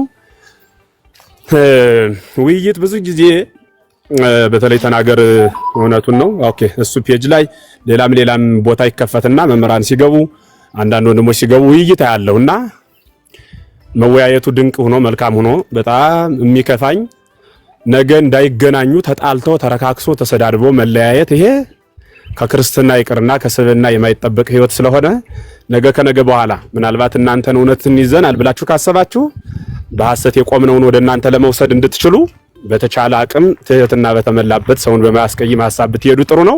በአንጻሩ ደግሞ እኛም እውነትን ያዝን እኛንን ስለሆነ ያልነው ወደኛ ለማምጣት በፍቅር ከሆነ ወንጌልን መረዳዳት ስለሚቻል ሳይጣሉ መለያየት በጣም ድንቅ ነው። አንዱ እሱ ነው። ሌላው መጨረሻ ላይ አንዲት ጥያቄ እንድጠይቅ ደግሞ ያው ተጠይቄያለሁ እስካሁን እድል ትሰጡ ያላችሁ ማለት ነው። አሁን ወደ አልከው ስመጣ እኔ ገድላትና ድርሳናትን ሳይ ድንቅ የሚልህ ምኑ ነው ካልከኝ እግዚአብሔር እኮ የተሰጣ ልብስ አንድ ሰው ከኔ ደጃፍ ልብስ ቢያሰጣ ክላማ ፀሐይን ተገንከኝ ይባላል። እንዴት ፀሐይ በሆነ ልብስ የምትተገን አይደለችም። የእግዚአብሔር ቸርነት በአንድ ቅዱስ የሚተገን አይደለም እያልሆ ነው። ምኑ ነው አዲያ የሚደንቅህ ካልከኝ የእግዚአብሔር የቸርነቱ ብዛት በጣም ድንቅ ግርምም ይለያል። እንዴት ካልከኝ ሰውን በገነት አስቀመጠው፣ ተንፈራፍሮ ያልተፈቀደለትን በልቶ ወረደ፣ ወርዶ መጣ፣ ራሱ መጥቶ ከራሱ ጋር አስታርቆ ዓለምን ይቅር ብሎ በደሙ ዓለምን ቀድሶ ሄደ። አሁንም ሲስት ሶስተኛ እድል ንስሐ ሰጠ። ያ ብቻ አይደለም፣ በቅዱሳኑ መስመር እነርሱን መስለን በእነርሱ ጸሎት በእነርሱ ቅድስና ተማጽነን እንድንጓዝ ደግሞ ተጨማሪ እድል የሰጠ እግዚአብሔር ነው። የትኛው ላይ ከሰማይ ሰማያት ለመውረዱ አዳምን በገነት ማስቀመጡ መጽሐፍ ቅዱሳዊ ማስረጃ ነው። ቅዱሳኑን የምልጃ ስራ እንዲሰሩ እንደሰጣቸው የሚያስረዳው የቱ ላይ ነው ካልኸኝ፣ ለምሳሌ በየትኛውም አይነት የፕሮቴስታንት ቤት የምልጃ ስራ ማለት ከሲኦል ወደ ገነት ማለት ነው። ባጭር ቋንቋ ሌላ አይደለም ትርጉሙ። የምልጃ ስራ ስልህ ሸፍታ አደረገ እንዳትለይ ብዬ ነው። ስለዚህ ከሲኦል ወደ ገነት ያስወጡ ዘንድ የሰጣቸው የትኛው ቦታ ላይ ነው ካልኸኝ፣ የእግዚአብሔር የቸርነቱ ጥግ ይገርመኛል ያልኩህ ለምሳሌ ጌታ ከመረጥኳቸው ጋራ ቃል ኪዳኔን አደረኩ ብሏል ብያለሁ። ያ ብቻ አይደለም፣ የምልጃ ስራ በምን ይገለጻል እስኪ በምድር ላይ ካልኸኝ፣ ለምሳሌ ዛሬ አሁን አንድ ፓስተር ይጸልያል። ይሄ እኮ በህይወት እያለ ነው ትላላችሁ፣ ብዙ ጊዜ መልስ ትሰጡ ሰማለሁ። ፓስተሩ ሲሞት የሚሞተው ነባቢት ነፍስ ናት ወይስ ደግሞ ኢ ነባቢት ስጋ ነው? ነባቢት ነፍስ በኢ ነባቢት ስጋ በኩል ነው የምትናገረው እያልኩ ያለሁት። ነፍስ ህያዊት ናት፣ እንደ ህያውነቷ ኗሪ ስለሆነች ትኖራለች። ለባዊት ናት፣ እንደ ለባዊነቷ ልብ አድርጋ ነገር ትይዛለች። እንደ ነባቢነቷ ስትናገር ትኖራለች ማለት ነው። ስለዚህ የነርሱ የቅዱሳኑ ምልጃ ለዘላለም የሚቀጥል መሆኑ መጽሐፍ ቅዱሳዊ ነው ከማለትም ባሻገር ስነ ተፈጥሯዊ ነው ማለት ስነ ተፈጥሯዊ ነው ማለት ነው። ለምሳሌ እኔ ነባቢ ለባዊ ህያው እንደመሆን የመጠን በእኔ ነባቢነት ለባዊነትና ህያውነት ለዘላለም የሚኖር ነባቢ ለባዊ ህያው የሆነ ነፍስ አለ በውስጤ ማለት ነው። ይህ ነፍስ የሆነ ጊዜ የሚያቆም ነፍስ ከስጋዬ ሲለይ እኔና እግዚአብሔር የምንገናኝበት መስመር ሊያቆም የሚችልበት መስመር አይደለም፣ ይቀጥላል ለዘላለም ማለት ነው። ለምን ከተባለ እግዚአብሔር የሙታን አምላክ አይደለም የህያዋን ነው እንጂ የተባለ እኮ ምን ማለት ነው ካልከኝ፣ ህያዋን የተባልን እኛ ነፍሳችን ህያው ትሆና ለዘላለም ስለምትኖር ነው። ስለዚህ መምህር አሁን እርሶ በአጸደ ስጋ ቢሞቱ በአጸደ ነፍስ ቢሆኑ እማልዳለሁ እያሉ ነው እርሶ? አዎ ይማልዳሉ። አዎ እና ቅዱሳን እኮ እንደዛ ነው የሚማልዱት። አሁን ስለዚህ ማርያም የጌታችን ናት በሰማያት ሆና ስለእናንተ ልመናን ታቀርባለች። በጣም እንጂ ውዳሴ ማርያም የሰኞ የአንድምታ ትርጓሜ ላይ ምንድን ነው ብሎ የሚለው ትርጓሜ ሳሊ ለነ ቅድስት ብሎ በሚለው ላይ አይ አንድ ጊዜ ስለምታማልደው ማማለድ ነው እንጂ የሚለው ነው። አይ ምንድነው ብሎ የሚለው ዛፍ ላይ ሳሊ ለነ ቅድስት ብሎ የሚለው ላይ ልመናልድ የምትኖር ሆነ አይደለም የሚለው ነው። ልመናስ እንኳንስ በሷ በሌሎችም የለባቸውም። ከዚህ በኋላ እንኳንስ በሷ በሌሎችም የለባቸውም። በቀደመ ልመናዋ የምታስምር ስለሆነ ይሄንን አለ እንጂ ይላል። እውነት ነው ይላል። ታዲያ ስለዚህ አሁን እንኳንስ በሷ በሌሎችም እኮ የለባቸውም ነው ብሎ የሚለው በሰማያት ልመና ሰጥቷታል ነው። እርሶ ኬት አመጣጣ አይልም። ልመና አሁን በሰማይ ተለምንላለች ነው ያሉት።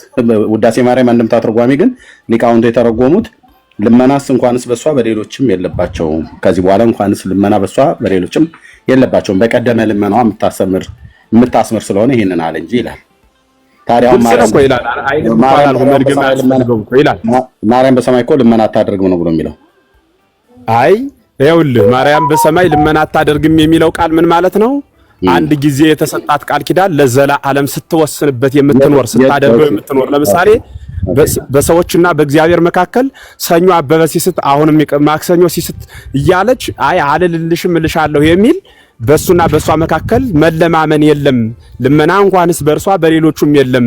በቀደመ ልመናዋ የምታስምር መሆኗን ማለት አንድ የቃል ገብቶላታል ማለት ነው። በምሳሌ ሲገለጽ አንድ ድርጅት በምሳሌ ልግለጽልህ ግልጽ እንዲሆን ሁሌ 3 ቀን ነው 4 ቀን ስጠይቀው ስለሰማሁ ነው ይህን ጥያቄ ሌላ መምህራንም ጋር ዛሬ ልንገርህ መምህር ምሳሌ ሳይገባኝ ሲቀር ነው ገብቶኛል አሉ ምሳሌ ሳይገባ ሲቀር አይደለም ሰጠው ገብቶኛል። ድንቅ ጌታችንስ መድኃኒታችን ኢየሱስ ክርስቶስ አሁን በሰማያት ልመና ያደርጋል? ማን? ጌታችን መድኃኒታችን ኢየሱስ ክርስቶስ ወደ አባቱ ወደ እግዚአብሔር አብ ወደ አባቱ ወደ እግዚአብሔር አብ እግዚአብሔር ወደ ልመና ያደርጋል ወይ? አዎ። ስንት መለኮት አለ? አንድ መለኮት ነው ያለው። ልመና ያደርጋል ወይ? በተለየ አካሉ እሱ ጥያቄ መልስ እየሰጠው እኮ ነው። በተለየ አካሉ የዚህ መለኮት አንድ መለኮት ነው ያለው። በተለየ አካሉ ግን የዚህ መለኮት ስንት አካል አለ? የጠየቁትን መልሱልኝ። የመለኮት ስንት ነው? በተለየ አካሉ እኮ አልኮትኝ። ይሄ መለኮት በሶስት አካል በሶስት ስም እንደዚህ ያለው የጠየቁትኝ። አሁን ሌላው ጋር ሂዱ። ኢየሱስ ክርስቶስ አሁን በሰማያት በአባቱ ቀኝ ሆኖ ልመናን ያቀርባሉ ይላል። የሥላሴን የኩነት ስም ንገረኝ እስኪ አንዴ ባጭሩ። እሱ እንድመልስ አልጠየቅኩትም። እሱ አይደለም ጥያቄ። ጌታችን ኢየሱስ ክርስቶስ ጌታችን ኢየሱስ ክርስቶስ ልመና ያደርጋል በሰማያት ያደርጋል አያደርግም? ልመና ወይ እንጂ ነው ወርቅ ጥያቄ መልስ ነው ስላገኘው ንገረኝ። መምህር ኤፍሬም ልመና በሰማያት ያደርጋል አያደርግም? ልክ የማርያምን እንደተናገሩ ለምን እሱን አይናገሩም? ያደርጋል ወይ አያደርግም? እሱ ለምን እንዴ? እሱን ነው እኮ እየመለስኩልህ ያለሁት። ያደርጋል አያደርግም? ኩነት ስም ንገረኝና ልመልስልህ ነው ያልኩት። ኩነትን አልቀበልም። ኩነት የመጽሐፍ ቅዱስ ትምህርት አይደለም። አሁንና ይመልሱልኝ እዚህ። ኦኬ፣ ስለዚህ ሥላሴን አትቀበልም? እኔ ሥላሴን እቀበላለሁ። ኩነት ግን የእናንተ ነው። የእናንተ መጽሐፍ ቅዱስ መሰረት የሌለው ማለት ነው። አሁን መጽሐፍ ቅዱስ መሰረት የሌለው ነው እኮ የጠየቁትን ይመልሱልኝ። በአብ ቀኝ ጌታችን ኢየሱስ ክርስቶስ ለአባቱ ወደ አባቱ ልመና ያቀርባል ወይ እንዴ? እሱን ነው እኮ መልስ እየሰጠው ያለው። ልመና ያቀርባል ወይ አያቀርብም ወይ? ያቀርባል በሉ። ልክ የማርያም ትለምንላችሁ ብለው እንዳሉ ውዳሴ ማርያም ላይ ደግሞ ልመናስ እንኳንስ በሷ በሌሎችም የለባቸውም በቀደመ ልመናው የምታስምር ስለሆነ እንጂ ይላል። የቀደመ ልመናው በኋላ መጣበታል። ጌታችን ግን አሁን በሰማያት በአባቱ ቀኝ ልመናን ያቀርባል ወይ? ወደ አብ ይለምናል ወይ? እኮ ለሱ ጥያቄ መልስ ቀጥታ እኮ ጥያቄው መልስ ስለሆነ መልሱልኝና ማብራሪያ ከፈለጉ ሰጥቶታል። አጭር መልስ አይደለም የምመልሰው። አጭር መልስ ልመና ያረጋል ጌታችን ኢየሱስ ክርስቶስ አያረግም? በሰማያት ጥያቄ መልስ ነው። ጥያቄ መልስ ይሆናል። የተጠየቁትን ይመልሱ። ወደ አብ ልመናን ያቀርባሉ ጌታችን። ጥያቄ መልስ ማርያም ለምን ባጭሩ ይለምናል ወይ አይለምንም? ለምን አይሉ? የሥላሴን የኩነት ስም ንገረኝ። ሥላሴን ከተቀበል ወንድም ኩነት የእናንተ ዝም ብሎ ወሬ ነው እኮ ብዬ ነው። አልቀበልም ኩነትን መጽሐፍ ጥሩ ኩነት የኛ ወሬ ከሆነ ያድምጡኝ። የአብ አምጡ ብለብሎት መጽሐፍ ቅዱስ ላይ አያመጡም። አሁን እሱን ይተውትና የጠየቁትን ጥያቄ ይምጡና ኧረ እኔ ስለ አብ ልባዊነት አይደለም የተናገሩት። የሥላሴን የኩነት ያድምጡኝ። የጠየቁትን ጥያቄ መልሱልኛል አይመልሱልኝም? ጥያቄ መልስ ነው። ጌታችን ኢየሱስ ክርስቶስ በአባቱ ቀኝ አሁን በሰማያት ወነበረ በየማነ አቡ ይላል። በአባቱ ቀኝ ተቀምጦ ልመናና ጸሎትን ያቀርባል አያቀርብም? ያ ጥያቄ መልስ ነው። እሱ ያቀርባል በሉ። ይኸው ስሙ እንግዲህ 2700 ሰው መምህራኑ ቸርች ውስጥ በቤተክርስቲያን ውስጥም ሆነው እንዲህ ሲጠይቁ አይመልሱም። ሶሻል ሚዲያ ለም ሲመጡ አይመልሱም። የማርያም ሲሆን ወዲያው ነው የሚመልሱ። ማስታወቂያ መስራቱን ተወውና ያድምጡ። የማርያምን ሲሆን ያድምጡ። መምህርዬ የማርያምን ሲሆን ወዲያውኑ ላፍታም አልቆዩ፣ ወዲያውኑ መለሱ። የጌታችንን ግን ተናነቀውት። አሁን በአባቱ ቀኝ ልመናና ጸሎትን ያቀርባል። እንደኔ አቲዝም ነበር የሚለው ታሪክ ታውቋለህ? አንዱ ከትከሻው ያለው እሺ በቃ አሁን እሺ ሚዩት አቲዝም ነበር አለ ይባላልና ሚዩት መምህርዬ ሚዩት ያርጉት። በቃ ሚዩት ያርጉት። ለህዝቡ ልናገር፣ ለህዝቡ የዘመናት የቤተክርስቲያን ሚዩት ያድርጉት። መምህር ጠይቄዎት አልመለሱልኝም። የማርያምን መለሱልኝ። የጌታችን ኢየሱስ ክርስቶስን ግን ሲደርስ ወገቦት ተያዘ ማለት ነው። ግድ የለም እመቤታችን ጋር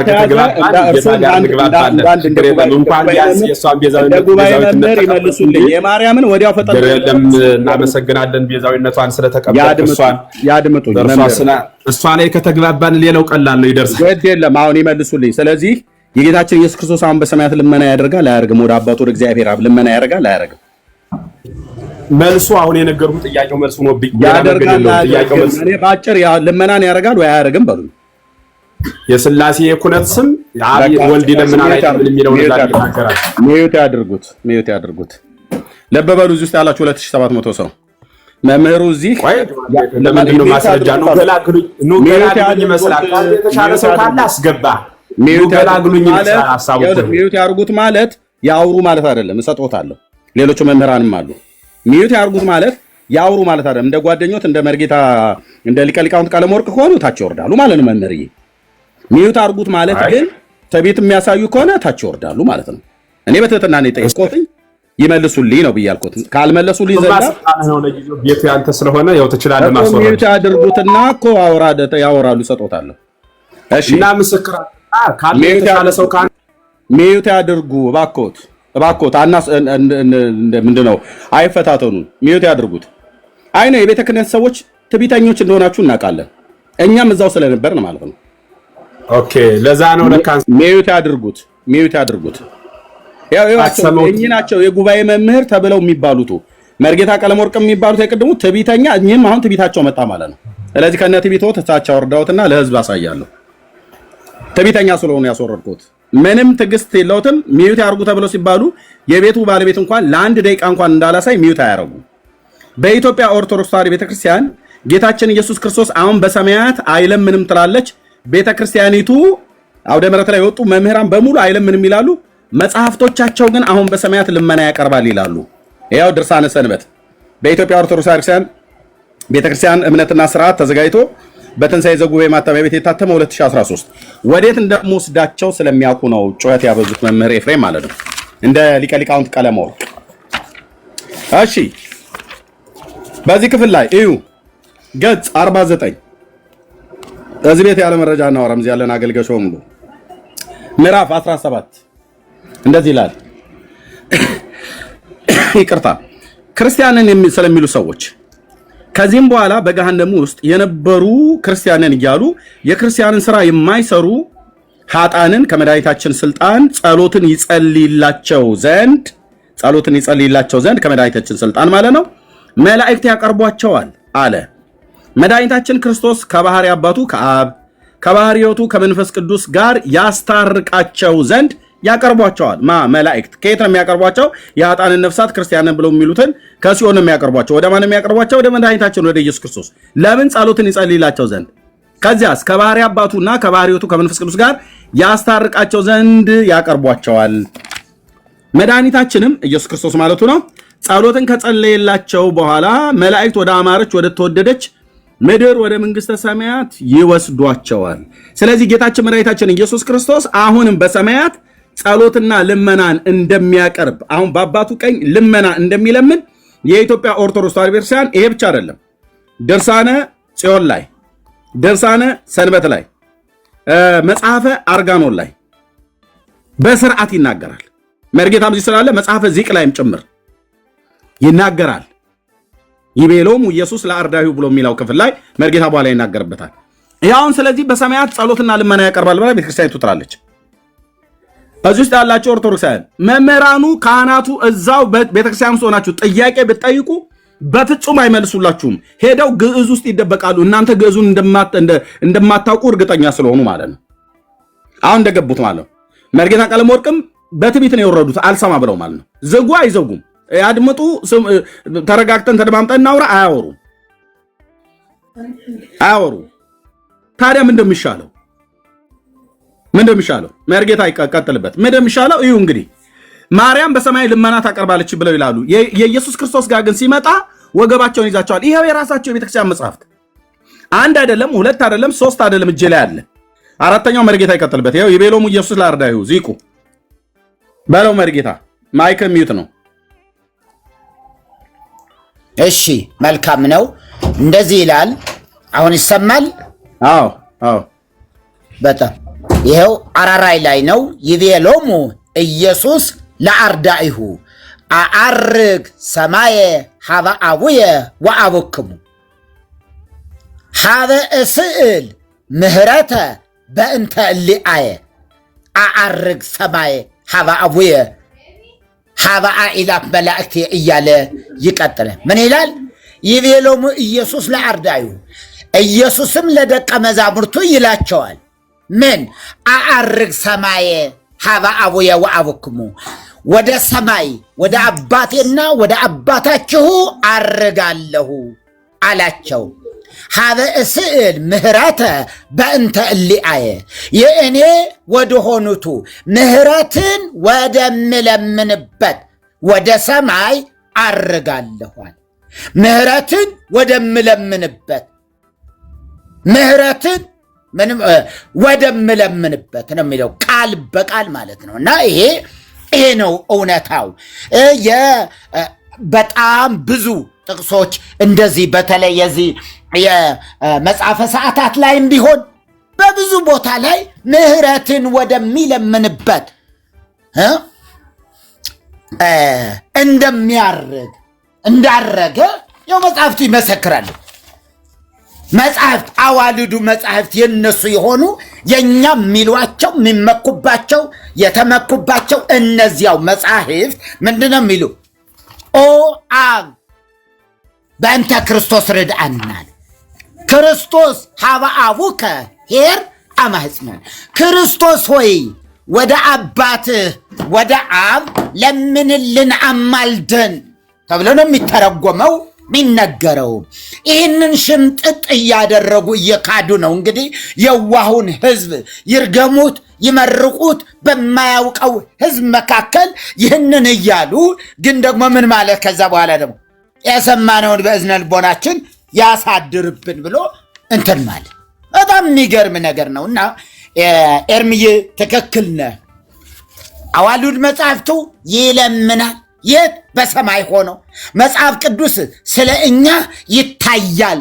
የት? በእውነተኛይቱ ቤተ መቅደስ ውስጥ ገብቶ በገዛ ደሙ እዚያችው ገባና ከዛ ስለ እኛ ይታይልን ዘንድ በዚያችው መቅደስ ውስጥ አለ። እስከ መቼ ድረስ? እስኪመጣ ድረስ። የት ገባ? ቤተ መቅደሱ። እዚያችው ቤተ መቅደስ ምን እያደረገ ነው? ስለ እኛ ይታይልን ዘንድ ስለ እኛ ይታይልን። ወጣ ወይ? አልወጣም። እንደ ብሉይ ኪዳኑ ካህን አገልግሎ እንደገና የሚቀጥለው ዓመት ለመግባት አልወጣም። ለዘለዓለም አንድን መስዋዕት አቅርቦ በአብ ቀኝ ምን አለ? ተቀመጠ። ከዛስ ለልጆቹ ለቤተ ክርስቲያን ማለት ነው ምን ያደርጋል?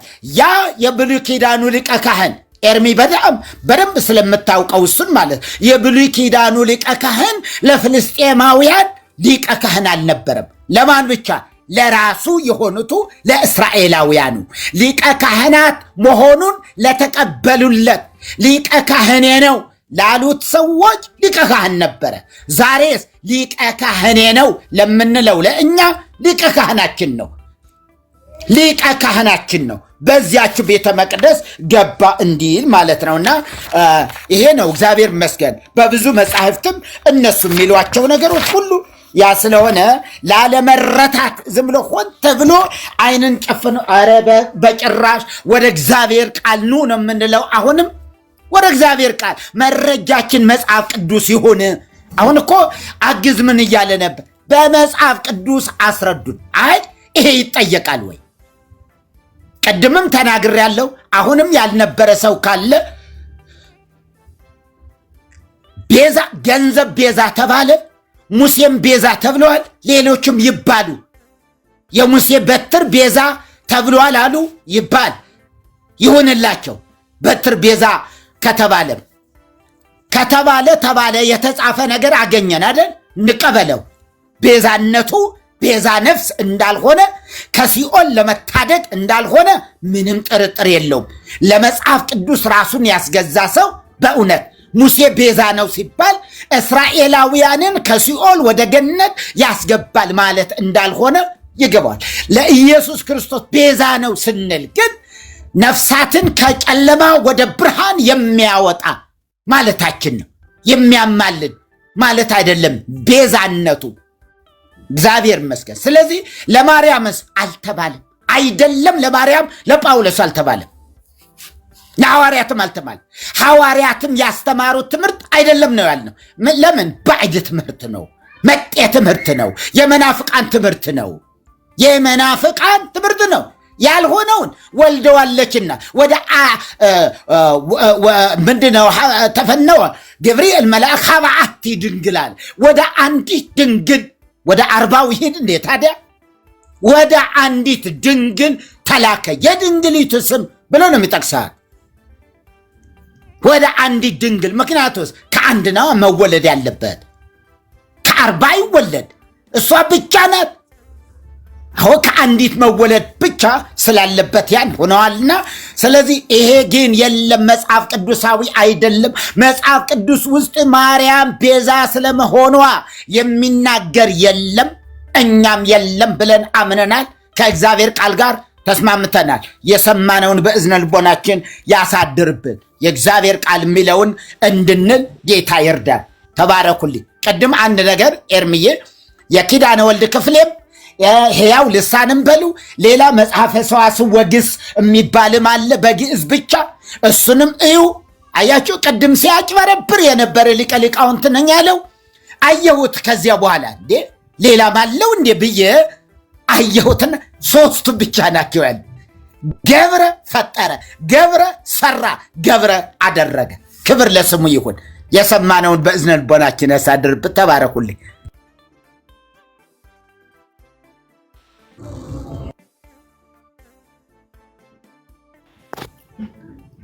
እሺ መሪ እግዚአብሔር ይባርኩት። ወደ ሌላ መምህር እንሂድ መሰለኝ። አይ ቲንክ መልአከ ነው። ይሰማል? መልአከ ይሰማል? ይሰማል? ብሩኬ አለው እኔ ነው የለውም? እሺ እየሰማሁ አይመስለኝም። እኔ አንድ ጥያቄ እስኪ ልጠይቅ። እኔ ያለ እሺ አይ የተነሳ ሐሳብ አለ በተነሳ ሐሳብ ላይ የተነሳ ሐሳብ ላይ ነው የምናወራውና እኮ እዛ ላይ ጥያቄ አለን። እኛ መጀመሪያ ጥያቄ አንስተናል፣ እዛ ላይ ነው እየተነጋገርን ያለነው። ጥያቄውንማ መልሻለሁ። ያው አትሰሙም ስለማሰሙ እንጂ እኔ ማለት መጽሐፍ ቅዱስ ምን ይላል የሚለውን ጥያቄውን ቅድም መልሻለሁ። ምናልባት አንተ አሁን መጥተህ ሊሆን ይችላል። አሁን ግን እስከመለሱ ወደ ሌላ ሰው እንሂድና ከዛ አንድ ጊዜ ብቻ ማለት እናንተ መጠየቅ ብቻ ሳይሆን መጠየቅም አለባችሁ አይደል? የተነሳው ርዕስ እናንተ ናችሁ የምትመልሱልንና ስለዚህ ሌላ ያልመለሰ እናንተ ያነሳችሁት ርዕስ ነው የምጠይቀው። ርዕሱ ነው የምጠይቀው። እየጠየቅን ያለ ነው። እየሰሙኝ ነው። የተነሳ ሐሳብ አለ እዛ ላይ ነው እያወራን ያለው እኮ ሐሳቡ ላይ ነው። አሁን እኮ ሐሳቡ ስለተነሳ ጥያቄው ሲመለስ እኛ ተመለሰ እንላለን። እንዳልተመለሰ ስለገባ ተመለሰ እኮ እያሉ ነው እኮ ጥያቄው እኮ አልተመለሰ ስላሴ አልተመለሰ ነው ምርጌታ አልተመለሰ ከተመለሰ ይሁን እንግዲህ ሰማነውን በልቦናችን ያሳድርብን እያሉ እኮ ነው። ጨረሱ እኮ ደመደሙት እኮ። አልተመለሰም፣ ጥያቄው አልተመለሰም። አሁን ልንጠይቆት ነው በደንብ እንግዲህ ከመለስን ካሉ በማስረጃ መስማት እንፈልጋለን። ህዝቡ መማር ይፈልጋል። ብሩኬ አለ እሺ ተቀበላቸው። መልሻለሁ እያሉ ነው እንግዲህ አውስ ጠይቃቸው። እሺ መምህር ኃይለ ሚካኤል እንኳን ደህና።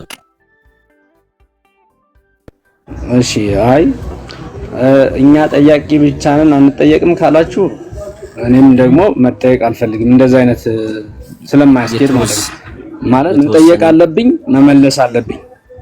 እሺ የተወሰነ ይመልሱልንና ርዕሱ ላይ ከዛ ደግሞ እርሱ ሲጠይቁ እኔ መልሳለሁ።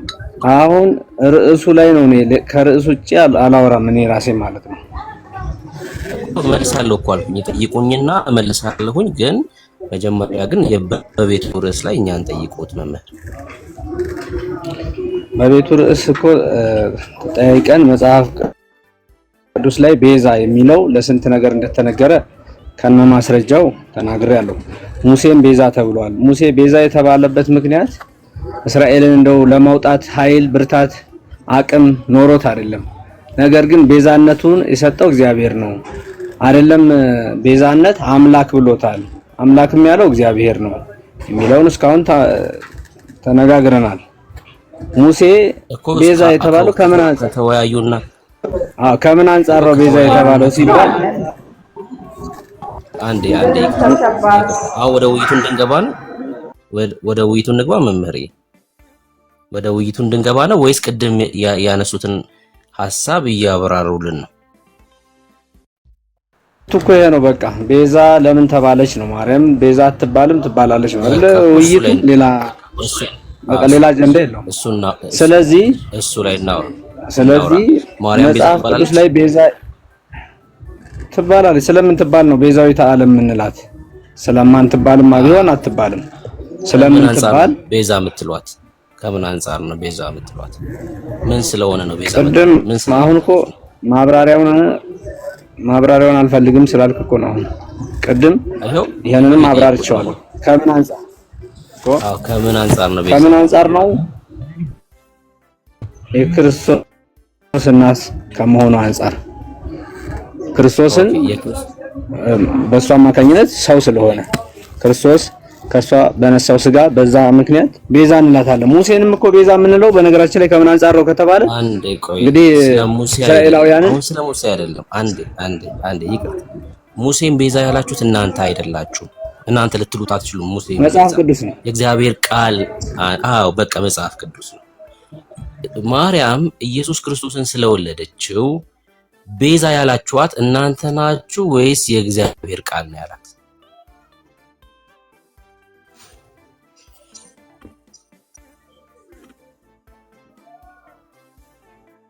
መምህር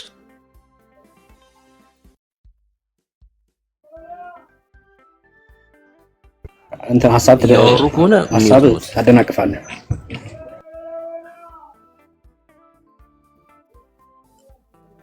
መምህር የሚሉት ነው የእግዚአብሔር ቃል ሚዩት ነው። አይሰማም? አሁን ይሰማል። አሁን ሚዩት ሆኖ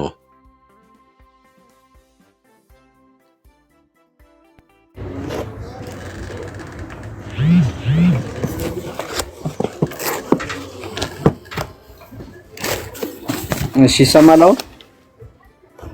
ማላው መምህር የእግዚአብሔር ቃል ቤዛ ይላታል። ቤዛ ብቻ ሳይሆን የህይወት መሰረት ያሳዩ መሬታችንን የእግዚአብሔር ቃል ቤዛ ያለበትን አሳዩ። ጥቅሱን ያሳዩ።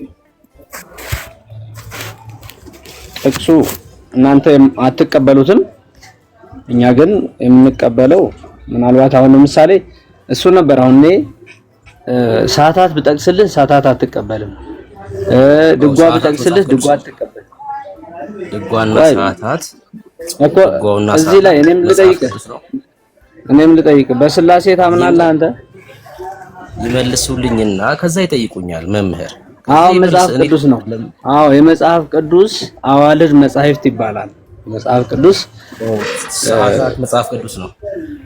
የመጽሐፍ ቅዱስ አዋልድ መጻሕፍት ናቸው። አሁን ስላሴ የሚለውን አንተ ታምናለህ በስላሴ? መጀመሪያ እኔ የጠየቅኩትን ይመልሱና ከዛ ይጠይቃሉ። መምህር ለምንድን ነው ማለት? አዋልድ መጽሐፍ ነው አልኩህ እኮ። መጽሐፍ ቅዱስ ይኸውልህ ኢየሱስ ክርስቶስ ራሱ ከሰራቸው እዚህ ላይ መጽሐፍ ላይ ከተጻፈው ውጪ በጣም ብዙ የተደረጉ ነገሮች አሉ ብሎ ዮሐንስ ወልደ ነጎድጓድ በመጨረሻ ምዕራፉ ላይ ይናገራል። ኢየሱስ በዚህ መጽሐፍ ያልተጻፈ ብዙ ነገር አድርጓል ይላል። ምንድነው እሱ ያደረገው? በቃ ስለ ኢየሱስ ነው። ስለ ኢየሱስ ነው። እግዚአብሔር ይመስገን። ሰላም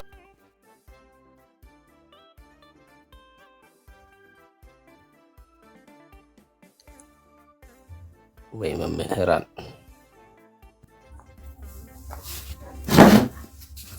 የላቸው ብሩኬ ወይ ድካም ነው እኮ በጣም አዘንኩ ነው እንዴው። ብፁዕ አቡነ ገብርኤል ግን ዋናውን የአጋንንቱን ጭንቅላት ነው የቀጠቀጡት። በጣም መርጌታው የለ ሊቀ ሊቃውንቱ የለ ምናምን ተፈለፈሉ እኮ ከየቦታው። በጣም ዋናውን ነው የቀጠቀጡት። እውነት ስለሆነ ደግሞ ሐሳቡ ወደ ሲኖዶሱ እንኳን ሊቀርብ አይችልም። ቲክቶክ ብቻ ነው ወደ ምድር አይቀርብም። ማርያም ቤዛ አይደለችም። እውነት ነው ይሄ። ሊቃውንቱም ይቀበሉታል። ለዚህ እየመጡ ያሉ ነው እኮ የጓዳ ሊቃውንትንን እኮ ያስቸገሩን። የጓዳ እዚህ ቲክቶክ ላይ ሊቃውንት እየተባሉ ያሉ የቲክቶክ ሊቃውንት እንዴ! የቲክቶክ ሊቃውንት ምን ጥርሳችን የነቀልንበት አይደለም እንዴ? ያ ቦታ አናውቀውም እንዴ? ማናውቅሽ ተፈሲ ያሉ ማናውቅሽ ተፈሲ ነው እኮ። ልክ ገበሬው ጠምጥሞ ተስካር ሊበላ ፈልጎ ጠምጥሞ ገባና በኋላ ይበሉ እንግዲህ ለትልቅ ሰው ነው የሚሰጠው። ተፈስሂ ይበሉ ይባላል ለትልቅ ሰው። በኋላ ገበሬውን እንዲሁ ተስካር ሊበላ ፈልጎ ነው የመጣ። ምንም የተማረም የሚያውቀው ነገር የለም። ተፈስሂ ይበሉ አሉት። አይ በሏት፣ ማናውቅሽ ተፈስሂ እናንተ በሏት አለ። እንግዲህ አግዝ በደንብ ነው የሚገባው። እና ከየት ያምጡልህ? ከየት ያምጡ? መጽሐፍ ቅዱሱ ገንዘብ እንኳ ቤዛ ተባለ። እሺ ማርያምስ ቤዛ የሚል ቃል አለ ወይ? ስለ ማርያም ሲባል እናቱ ስለሆነች ቅብጥርሶ እናቱ መሆኗንማ ማንም ሙስሊምም ያምናል። የኢሳ እናት ብሎ መሬም ብሎ ሊቀበላት ይችላል። እሱን ማን ካደው? ቤዛ ነፍስ ስለመሆኗ ግን የሚናገር ክፍል የለም፣ ወፍ የለም፣ ጭጭ። መናፍቃን የሚጽፏቸው መጽሐፍት ግን ይዋሉ። መናፍቃን በጣም የጠለቀ የኑፋቄ ጥግ የደረሱ ሰይጣን ሲጠቀምባቸው የነበሩ ሰዎች መቀመጫዬን ዝግልኝ እያሉ የሚጸልዩ የእግዚአብሔር ነገር ያልገባቸው ሽንት ቤት ሆነው ሲጠሯት መጣች ሙታን መናፍስት። የሙት መንፈስ መጣችና አንተ እዚህ ሽንት ቤት ውስጥ ሆነ ማርያም ማርያም ትላለህ እንዴ? ስሜን ትጠራለህ እንዴ? ማነሻ? እኔ ነኛ እመቤቴ። አንቺን ከመውደድ የተነሳ ነው እኮ። እና ምን ይሻለኛል? መቀመጫዬን ዝጊው። እበላለው፣ እጠጣለው። 7 ቁና እንትን ይላል 50 ኪሎ በቀን እየበላ ግን ምንም ሰገራ ማይወጣ ሽንቱን ማይሸና በቃ እንዲሁ ይኖራል። ይህን ትምህርት አሜን ብሎ እየተቀበለ ወይ ጉድ እናንተ! እና ሊገኝ አይችልም። አናግራቸው ሌሎችም ካሉ እዚህ ያው ከታችም አሉ። አንድ መልአከ እሺ፣ ጸጋ ይብዛል። እሺ መልአከ ከየት ቤተ እምነት ነው ወዳጄ?